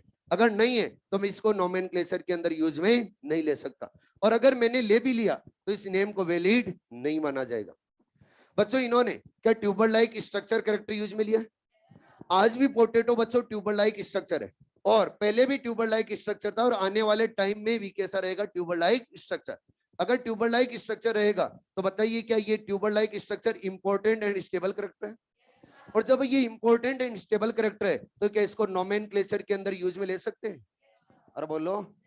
तो ध्यान रखना, नोमेनक्लेचर जब भी करेंगे तो अकॉर्डिंग टू इंटरनेशनल रूल्स के अकॉर्डिंग किया जाएगा, अकॉर्डिंग टू इंटरनेशनल रूल्स। और नेम, उस नेम के अंदर, नोमेनक्लेचर के अंदर जो नेम दे रहे हैं उस नेमिंग के अंदर आप लोगों को उस ऑर्गेनिज्म का important and stable character use में लेना है। हेलो।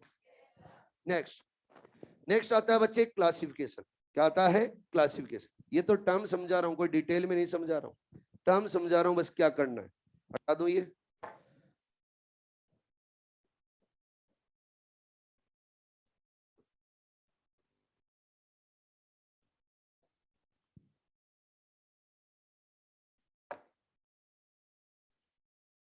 हमने नोमेनक्लेचर कर लिया है, तो फिर क्या करना है बच्चे? क्लासिफिकेशन। समझिए क्लासिफिकेशन कैसे करेंगे।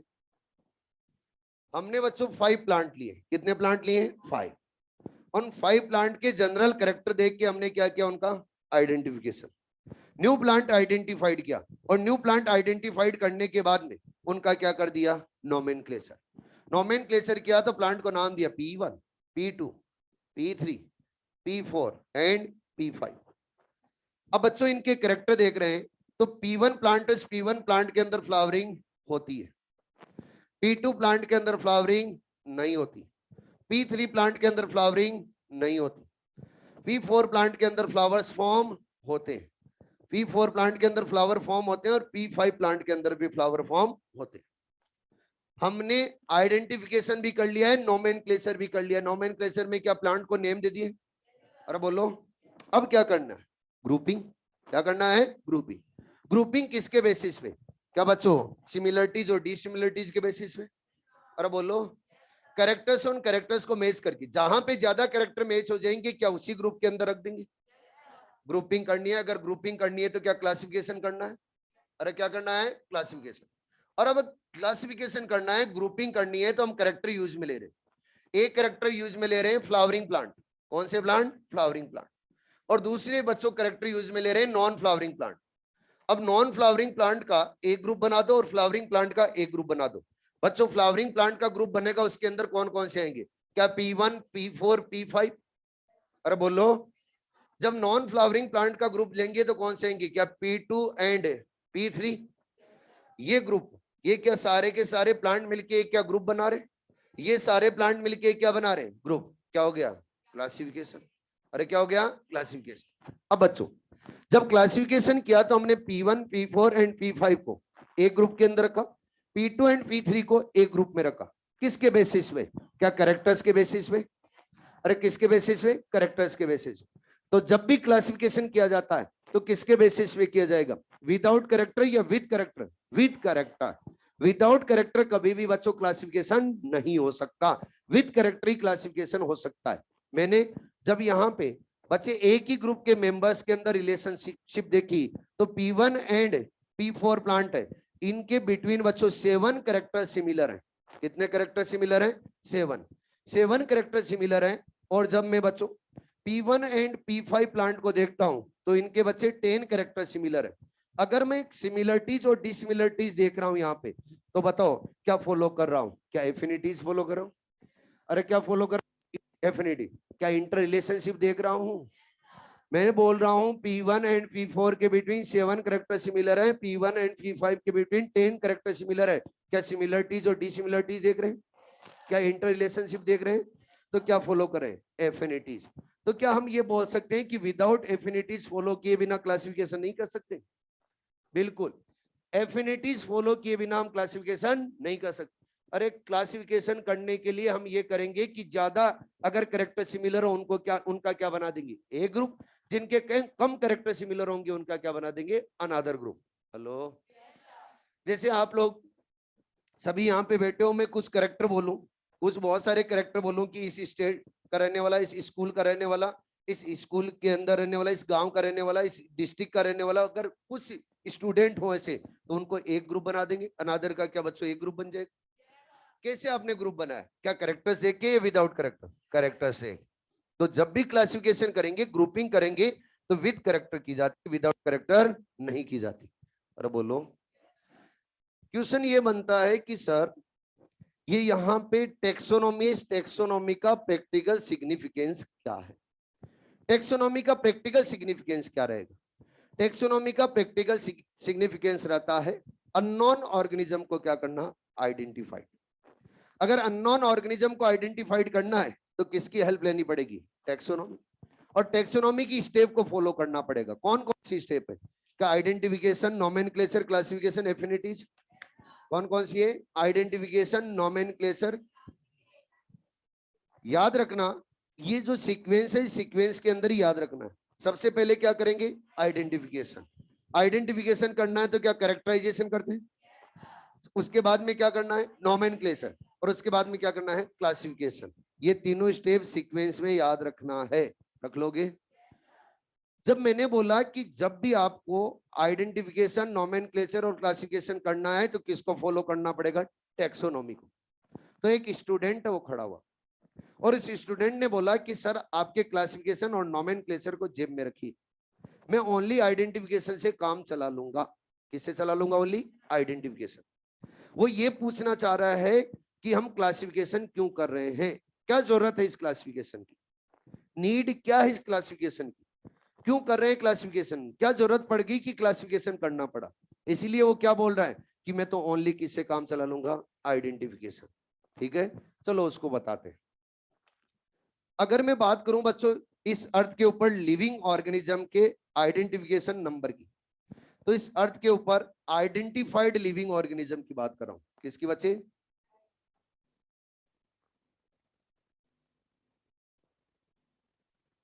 आइडेंटिफाइड स्पीसीज बोल देता हूं। क्या बोल देता हूं? Identified species. आइडेंटिफाइड स्पीसीज है वो है बच्चे 17 to 18 lakhs। क्या है?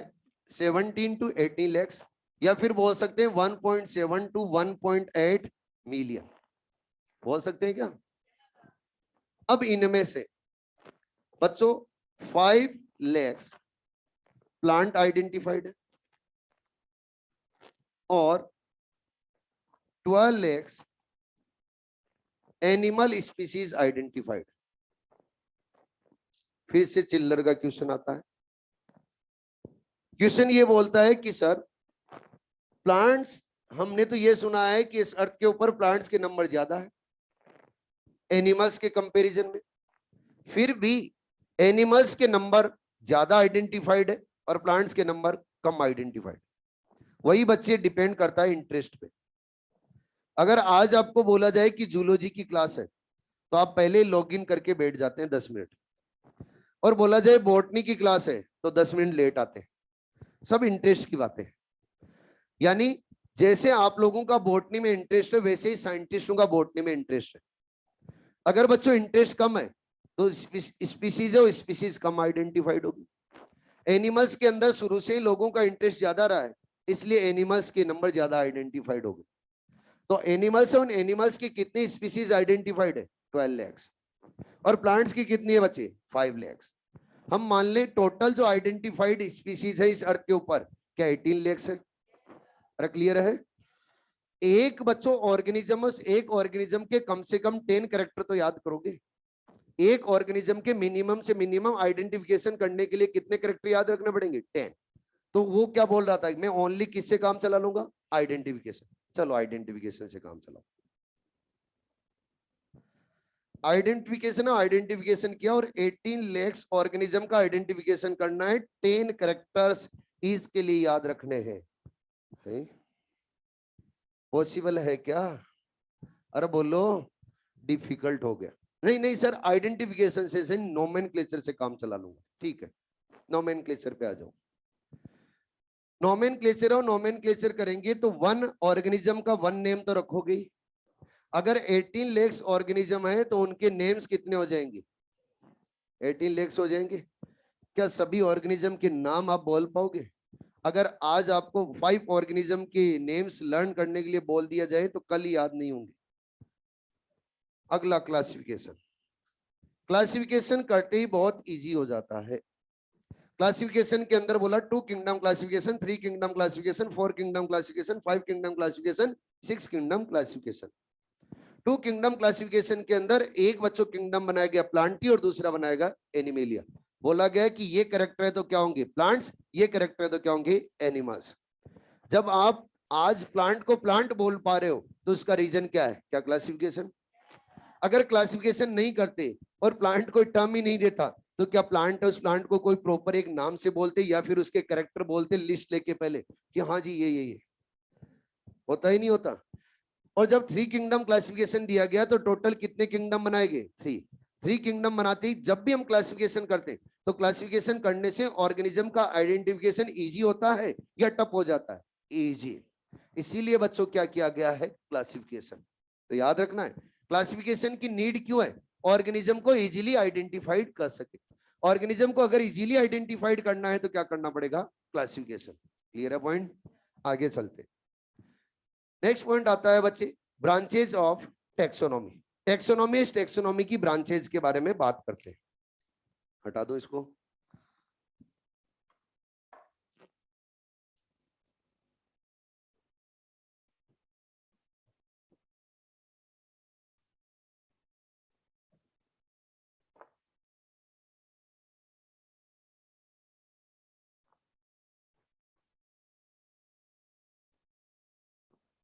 Branches of taxonomy. टेक्सोनॉमी की ब्रांचेज, सबसे फर्स्ट ब्रांच है वो है बच्चे सिस्टेमेटिक्स। कौन सी है? सिस्टेमेटिक्स। ये सिस्टेमेटिक क्या है बच्चों? सिस्टेमेटिक जो ब्रांच दी थी वो दी थी एक साइंटिस्ट है और साइंटिस्ट महान है। जब भी आप डाइवर्सिटी पढ़ोगे तो नाम बार बार आएगा उसका, अच्छे से याद कर लेना। नाम है बच्चे कैरोलस लीनियस। क्या नाम है? Carolus Linnaeus. Carolus Linnaeus diversity के अंदर एक महान साइंटिस्ट बने और इन्होंने डाइवर्सिटी, उस डाइवर्सिटी को मैक्सिमम बनाया है। तो इन्होंने ही सबसे पहले बच्चे सिस्टेमेटिक वर्ड दिया था। और ये सिस्टेमेटिक वर्ड देने पे, सिस्टेमेटिक वर्ड है वो सिस्टेमेटिक वर्ड इन्होंने लिया था एक ग्रीक वर्ड से, और वो ग्रीक वर्ड है सिस्टेमा। क्या है बच्चे? सिस्टेमा। सिस्टेमा मींस क्या होता है? Systematic arrangement of. अगर ऑर्गेनिज्म ऑन ऑर्गेनिज्म का सिस्टेमेटिक अरेंजमेंट करना है तो किसको फॉलो करना पड़ेगा? सिस्टेमेटिक्स। बच्चों लीनियस, उस लीनियस को सिस्टेमा वर्ड इतना पसंद आया कि उन्होंने अपनी बुक, उस बुक का एक टाइटल दे डाला उससे, और बुक का टाइटल दिया सिस्टेमा नेचुरी। क्या नाम दिया बच्चे? सिस्टेमा नेचुरी। और लीनियस, उस लीनियस की सिस्टेमा नेचुरी इतनी फेवरेट बुक थी कि उन्होंने उसके बच्चों बहुत सारे एडिशन निकाले, और एडिशन बच्चों 10 से भी ज्यादा है। कितने एडिशन निकाले हैं? 10 से भी ज्यादा, यानी अबाउट 10 एडिशन निकाले किसके? सिस्टेमा नेचुरी के। बच्चों सिस्टेमेटिक क्या बताता है? लीनियस ने बोला कि जब भी आपको आइडेंटिफिकेशन, नोमेनक्लेचर एंड क्लासिफिकेशन करना है, क्या बोला? आइडेंटिफिकेशन, नोमेनक्लेचर एंड क्लासिफिकेशन करना, तो ये करना है on the basis of morphological characters. किसके बेसिस पे? On the basis of morphological characters. आप मुझे बताओ मॉर्फोलॉजिकल कैरेक्टर्स कौन से होते हैं? इंटरनल कैरेक्टर होंगे या एक्सटर्नल कैरेक्टर होंगे? एक्सटर्नल। इन्होंने ओनली एक्सटर्नल कैरेक्टर्स के लिए ही बोला है। यानी जब भी आप आइडेंटिफिकेशन, नोमेनक्लेचर एंड क्लासिफिकेशन कर रहे हो तो किसके बेसिस पे करोगे? कैरेक्टर्स के बेसिस पे, यानी एक्सटर्नल कैरेक्टर्स के बेसिस पे। जब प्लांट में देखेंगे तो बच्चों मॉर्फोलॉजिकल कैरेक्टर भी 2 टाइप के होते हैं। कितने टाइप के होते हैं? 2 टाइप के। इधर ध्यान रखिए सारे। मॉर्फोलॉजिकल कैरेक्टर भी कितने टाइप के होते हैं? 2 टाइप के। एक तो होते हैं वेजिटेटिव कैरेक्टर, कौन से होते हैं? Vegetative character. और सेकंड होते हैं बच्चे रिप्रोडक्टिव कैरेक्टर। अब वेजिटेटिव और रिप्रोडक्टिव कैरेक्टर, इन दोनों में क्या डिफरेंस होता है बच्चों? जो प्लांट बॉडी का फॉर्मेशन करेंगे वो क्या शो करेंगे? क्या वेजिटेटिव कैरेक्टर शो करेंगे? और जो रिप्रोडक्शन में पार्टिसिपेट करेंगे वो कौन सी कैरेक्टर शो करेंगे? रिप्रोडक्टिव। प्लांट बॉडी को फॉर्म करने के लिए क्या बचे? Root, leaf, stem. तो जब भी आप रूट, लीफ, स्टेम को देखोगे तो कौन से कैरेक्टर देखोगे? वेजिटेटिव या रिप्रोडक्टिव? वेजिटेटिव। एक्सटर्नल की बात कर रहा हूं, इंटरनल की बात नहीं कर रहा हूं। अगर आप बच्चों फ्लावर है, उस फ्लावर को एक्सटर्नली देख रहे हो तो बताओ कौन से कैरेक्टर देख रहे हो? रिप्रोडक्टिव। अरे क्लियर? एक पॉइंट और क्लियर कर देना चाहता हूं यहीं पे। Reproductive character are more conservative character compare to vegetative character. Hello, क्या बोला है मैंने? Reproductive characters are more conservative character compare to vegetative character. यानी वेजिटेटिव कैरेक्टर से इंपॉर्टेंट कैरेक्टर कौन सा होता है? Reproductive character. रीजन क्या है? वेजिटेटिव कैरेक्टर्स के अंदर बहुत सारे चेंजेस होते हैं। जब भी आप प्लांट के अंदर वेजिटेटिव ग्रोथ देखते हो तो क्या लीफ, स्टेम, रूट के अंदर बहुत सारे चेंजेस होते हैं। लेकिन बच्चों जब हम फ्लावर के अंदर हम देखेंगे तो चेंजेस बहुत कम होते हैं। यानी फ्लावर की एक्सटर्नल स्ट्रक्चर के अंदर चेंजेस क्या होते हैं? बहुत कम। अगर बहुत कम होते हैं तो बताइए मोर स्टेबल कैरेक्टर कौन रखता है? फ्लावर या फिर रूट, लीफ, स्टेम? फ्लावर। तो बच्चों मोर स्टेबल कैरेक्टर कौन से होंगे? Reproductive character. क्लियर? आपको अभी ये ध्यान में रखना है कि लीनियस है, उस लीनियस ने सिस्टमेटिक बताया। सिस्टमेटिक के अकॉर्डिंग जब भी आपको आइडेंटिफिकेशन, नोमेनक्लेचर एंड क्लासिफिकेशन करना है तो कौन से कैरेक्टर यूज में लेने? मॉर्फोलॉजिकल। और क्या बच्चों? External character. उसके बाद में एक और ब्रांच बनाई गई और उस ब्रांच का नाम है न्यू सिस्टमेटिक। क्या है बच्चे? New systematic. न्यू सिस्टमेटिक को बोला जाता है न्यू सिस्टमेटिक। तो सेकंड क्या आता है? New systematic. उसी को क्या बोला जाता है? Neo systematic. न्यू सिस्टमेटिक और नियो सिस्टमेटिक के बारे में बताने वाले साइंटिस्ट है, उनका नाम है जूलियन हेक्सले। और जूलियन हेक्सले ने 1940 के अंदर बताया था। कब बताया था? 1940। इन्होंने बोला कि जब भी आप ऑर्गेनिज्म का आइडेंटिफिकेशन, नोमेनक्लेचर एंड क्लासिफिकेशन कर रहे हो तो एक्सटर्नल कैरेक्टर तो लोगे ही लोगे। कौन से कैरेक्टर लोगे? एक्सटर्नल। एक्सटर्नल कैरेक्टर तो लेने ही लेने, साथ में इंटरनल कैरेक्टर भी लेने हैं। कौन से कैरेक्टर लेने हैं? Internal character. यानी आप इंटरनल एंड एक्सटर्नल कैरेक्टर दोनों यूज में लेके अगर आप आइडेंटिफिकेशन, नोमेनक्लेचर एंड क्लासिफिकेशन कर रहे हो तो किसको फॉलो कर रहे हो? New systematic. Only external character को इंक्लूड करके अगर आप आइडेंटिफिकेशन, नोमेनक्लेचर एंड क्लासिफिकेशन कर रहे हो तो किसको? सिस्टमेटिक। क्लियर? इंटरनल कैरेक्टर कौन से होंगे? क्या बच्चे? Cytological character. अरे सेल के कैरेक्टर देखोगे तो क्या सेल है वो सेल आपको बाहर से दिख जाती है क्या? नहीं।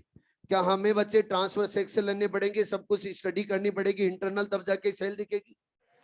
अगर और बात करें तो एनाटॉमिकल कैरेक्टर, अगर एनाटॉमी स्टडी करेंगे तो इंटरनल स्टडी करेंगे, एक्सटर्नल? इंटरनल।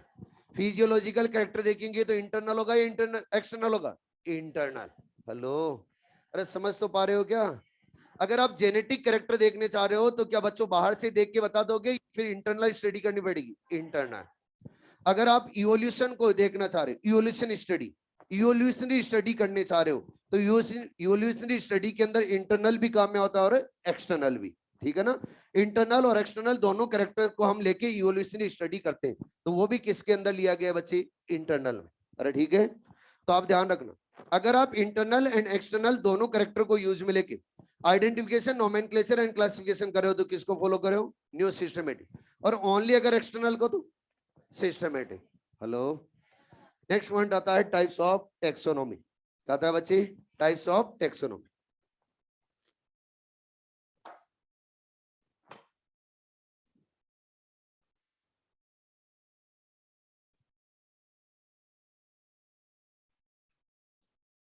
हो गया?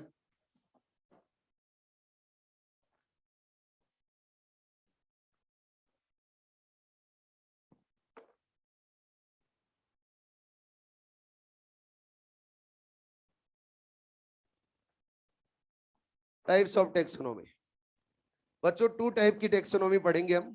वैसे तो बहुत टाइप की होती है, लेकिन जो अपनी एनसीईआरटी के अंदर गिवन है वो कितनी टाइप की है? 2 टाइप। फर्स्ट है वो है साइटोटैक्सोनॉमी। कौन सी है? साइटोटैक्सोनॉमी। नाम से पता चल रहा है, साइटो मतलब क्या? सेल। अगर बच्चों सेल है, उस सेल की स्टडी करके आप अगर आइडेंटिफिकेशन, नोमेनक्लेचर एंड क्लासिफिकेशन कर रहे हो तो किसको फॉलो करोगे? साइटोटैक्सोनॉमी। लेकिन अगर हम सेल की स्टडी करके अगर आइडेंटिफिकेशन, नोमेनक्लेचर एंड क्लासिफिकेशन करेंगे तो क्या दो ही ग्रुप बना पाएंगे? एक तो बच्चों प्रोकैरियोटिक सेल और दूसरी यूकैरियोटिक सेल। लेकिन हम तो यूकैरियोट्स के भी अलग अलग ग्रुप बना देते, और अगर यूकैरियोट्स के भी अलग अलग ग्रुप बनाने हैं सेल देख के, तो फिर सेल के अंदर मोस्टली क्या देखना पड़ेगा बच्चों? हम अगर देखें तो सभी यूकैरियोट्स के अंदर क्या क्रोमोसोम नंबर सेम होते हैं? नहीं, क्रोमोसोम नंबर सेम नहीं होते। क्या क्रोमोसोम स्ट्रक्चर सेम होती है? नहीं, क्रोमोसोम स्ट्रक्चर भी क्या होती है? डिफरेंट। क्रोमोसोम का बिहेवियर यानी हैप्लॉइड, डिप्लॉइड, ट्रिप्लॉइड, ये डिसाइड करने के लिए भी हम देखेंगे तो बिहेवियर भी क्या डिफरेंट होता है। तो जब भी हम बच्चे साइटोटैक्सोनॉमी को फॉलो करेंगे तो साइटोटैक्सोनॉमी फॉलो करके आप अगर क्लासिफिकेशन कर रहे हो तो मेनली क्या देखेंगे? क्या क्रोमोसोम नंबर देखेंगे? अरे क्या देखेंगे? Chromosome number. क्रोमोसोम नंबर के अलावा क्या देखेंगे? Chromosome structure. और क्रोमोसोम स्ट्रक्चर के अलावा क्या देखना है बच्चे? Chromosome behaviour. हेलो, मैंने क्यों बोला है यही देखने के लिए? क्या समझ में आया आपको? अगर हम नॉर्मली सेल को देखेंगे तो टू ग्रुप ही बना पाएंगे, एक तो प्रोकैरियोट का और दूसरा यूकैरियोट का। अब यूकैरियोट में भी अलग अलग ग्रुपिंग करनी है तो हमें क्या देखना पड़ेगा? देखो, और सेल ऑर्गेनल तो सेम मिलेंगे, न्यूक्लियस सेम मिलेगा, माइटोकॉन्ड्रिया सेम मिलेगा। तो बच्चे अगर अलग ग्रुप बनाने, डिफरेंट डिफरेंट ग्रुप बनाने, अगर प्लांट्स में भी अगर अलग ग्रुप बनाना है तो क्या बना सकते हैं? डिफरेंट प्लांट के अंदर डिफरेंट क्रोमोसोम नंबर रहेंगे, क्रोमोसोम की स्ट्रक्चर भी क्या रहेगी? वेरी करेगी। और बच्चों क्रोमोसोम का बिहेवियर भी क्या करता है? वेरी। अरे ठीक है, नेक्स्ट। और लास्ट जो टाइप आता है वो आता है कीमोटैक्सोनॉमी। कौन सा आता है बच्चे? कीमोटैक्सोनॉमी। कीमोटैक्सोनॉमी का मतलब क्या है? नाम से पता चल रहा है क्या? केमिकल कॉन्स्टिट्यूएंट देख के, प्लांट उस प्लांट का केमिकल कॉन्स्टिट्यूएंट देख के अगर क्लासिफिकेशन कर रहे हो तो क्या बोला जाएगा? कीमोटैक्सोनॉमी। और केमिकल कॉन्स्टिट्यूएंट के अंदर भी मेन केमिकल कॉन्स्टिट्यूएंट, ऐसे नहीं हर कोई सही केमिकल कॉन्स्टिट्यूएंट, मेन। जैसे कई प्लांट ऐसे होते हैं जिनके अंदर मोर अमाउंट में क्या मिलता है? एल्किलॉइड। क्या मिलता है बच्चे? एल्किलॉइड। क्या आप कॉफी पीते हो? कॉफी है, कॉफी के अंदर क्या कैफीन होता है? कैफीन एक क्या होता है? एल्किलॉइड। अगर बच्चों एल्किलॉइड अगर ज्यादा अमाउंट में मिल रहा है तो उनका एक ग्रुप बना देंगे एल्किलॉइड्स, और जितने भी मेन केमिकल कॉन्स्टिट्यूएंट रखने वाले एल्किलॉइड उनको किस ग्रुप में रख देंगे? एल्किलॉइड्स में। कई प्लांट ऐसे होते हैं जिनसे बच्चों रेजिन मिलती है, तो रेजिन मिलने वाले जितने प्लांट है उनको एक ग्रुप बना दिया और नाम क्या रख दिया? रेजिन। टेनिन मिल रही है तो टेनिन एक ग्रुप बना देंगे। अगर बच्चों मेन केमिकल कॉन्स्टिट्यूएंट कैरोटीनॉइड्स है तो कैरोटीनॉइड्स एक ग्रुप बना के उसमें रख देंगे। कई ऐसे प्लांट होते हैं जिनमें मोस्टली क्या मिलता है? पॉलीसेकेराइड। अगर पॉलीसेकेराइड मिलता है तो हमने पॉलीसेकेराइड ग्रुप बनाया, और जितने भी पॉलीसेकेराइड रखने वाले मेन केमिकल कांस्टेंट उसको किस में रख देंगे? पॉलीसेकेराइड। अगर बच्चों अमाइनो एसिड मिल रहा है मोर अमाउंट में किसी प्लांट के अंदर, जैसे पल्सेज है, पल्सेज के अंदर क्या प्रोटीन ज्यादा मिलेगा? और बोलो, अगर प्रोटीन ज्यादा मिलेगा तो क्या अमाइनो एसिड की बच्चे वहां पर कंसंट्रेशन हाई होगी या लो होगी? हाई। तो उनको एक ग्रुप बना दिया अमाइनो एसिड, और सभी प्लांट को किस में रख दिया? अमाइनो एसिड में। कुछ प्लांट ऐसे होते हैं जिनके अंदर क्या मिलता है? मोर अमाउंट में फैटी एसिड, तो उनका एक ग्रुप बनाया फैटी एसिड, और फैटी एसिड मिलने वाले प्लांट्स को किस में रख दिया? Fatty acid. कुछ प्लांट ऐसे होते हैं जिनके अंदर मिलता है ऑर्गेनिक एसिड, तो ऑर्गेनिक एसिड वालों का अलग से ग्रुप बना के क्या रख दिया? Organic acid. ये किसके बेसिस पे कर रहे हैं क्लासिफिकेशन? क्या बच्चे?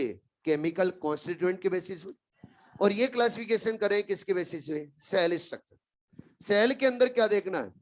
Chromosome number, chromosome structure and chromosome behaviour. अरे ठीक है बच्चों, इस अर्थ के ऊपर जो मैक्सिमम डाइवर्सिटी मिलती है वो मिलती है ट्रॉपिकल रेन फॉरेस्ट में। कहां मिलती है? Tropical rain forest. Tropical rain forest में वहां पे कंटिन्यूअस बच्चों रेनफॉल होता रहता है, तो वहां पर प्लांट्स है, उन प्लांट्स के नंबर हाई रहेंगे। वाटर रहेगा तो वाटर के अंदर एक्वेटिक जो ऑर्गेनिज्म है वो भी मिलेंगे, और बच्चों अदर जो बिग एनिमल्स है वो भी मिलेंगे। तो वहां पे मैक्सिमम डाइवर्सिटी देखने को मिलती है। तो आपसे क्वेश्चन पूछा जाएगा मैक्सिमम डाइवर्सिटी कहां मिलती है, तो क्या आंसर देना है? Tropical rain forest. बच्चों सेकंड मैक्सिमम डाइवर्सिटी मिलती है अंडर वाटर, और अंडर वाटर कहां मिलती है? सी में। सी के अंदर मिलती है और कोरल रीफ्स के ऊपर मिलती है। कहां पे मिलती है? Coral reefs. कोरल रीफ्स के ऊपर बच्चों ऑर्गेनिज्म होते हैं छोटे छोटे, उन छोटे ऑर्गेनिज्म को खाने के लिए मीडियम ऑर्गेनिज्म आते हैं और उन मीडियम ऑर्गेनिज्म को खाने के लिए लार्ज ऑर्गेनिज्म आते हैं। तो वहां पर क्या बन जाती है, डाइवर्सिटी। और अगर डाइवर्सिटी बन गई तो बोला जाएगा सेकंड मैक्सिमम डाइवर्सिटी। तो सेकंड मैक्सिमम डाइवर्सिटी कहां मिलती है, अंडर वाटर, अंडर सी वाटर, और कहां पे बचे, कोरल रीफ्स। तो याद रखना मैक्सिमम डाइवर्सिटी कहां, ट्रॉपिकल रेन फॉरेस्ट, और सेकंड मैक्सिमम डाइवर्सिटी कहां, कोरल। ठीक है जी, बाकी नेक्स्ट क्लास में।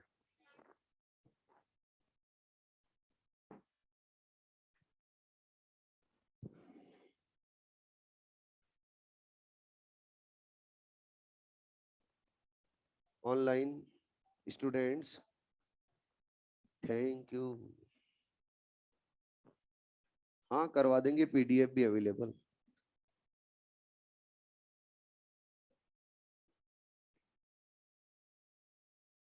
जो पढ़ाया समझ में आया? और बोलो, मॉड्यूल का एक ही पेज हुआ है, ध्यान रखना। 4 नंबर मॉड्यूल का एक ही पेज कंप्लीट हुआ है अभी, एक ही हुआ है ना। घर पे जाके पढ़ना है, और जो कुछ भी नहीं समझ में आए वो पूछना है। अगर आप डाइवर्सिटी में नहीं पूछोगे, फिर अगर इकट्ठे करते गए डाउट को, तो लास्ट में जाके वो प्रॉब्लम बन जाएगी, ध्यान रखना। ठीक है, मिलते हैं बच्चों नेक्स्ट क्लास में, थैंक यू। फोन नंबर का क्या करना है? हाँ? चलो नंबर तो दे रहा हूं, लेकिन फोन मत करना।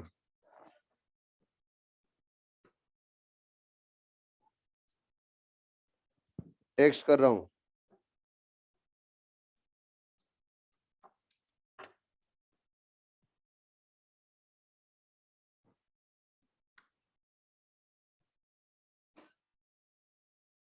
$9413429022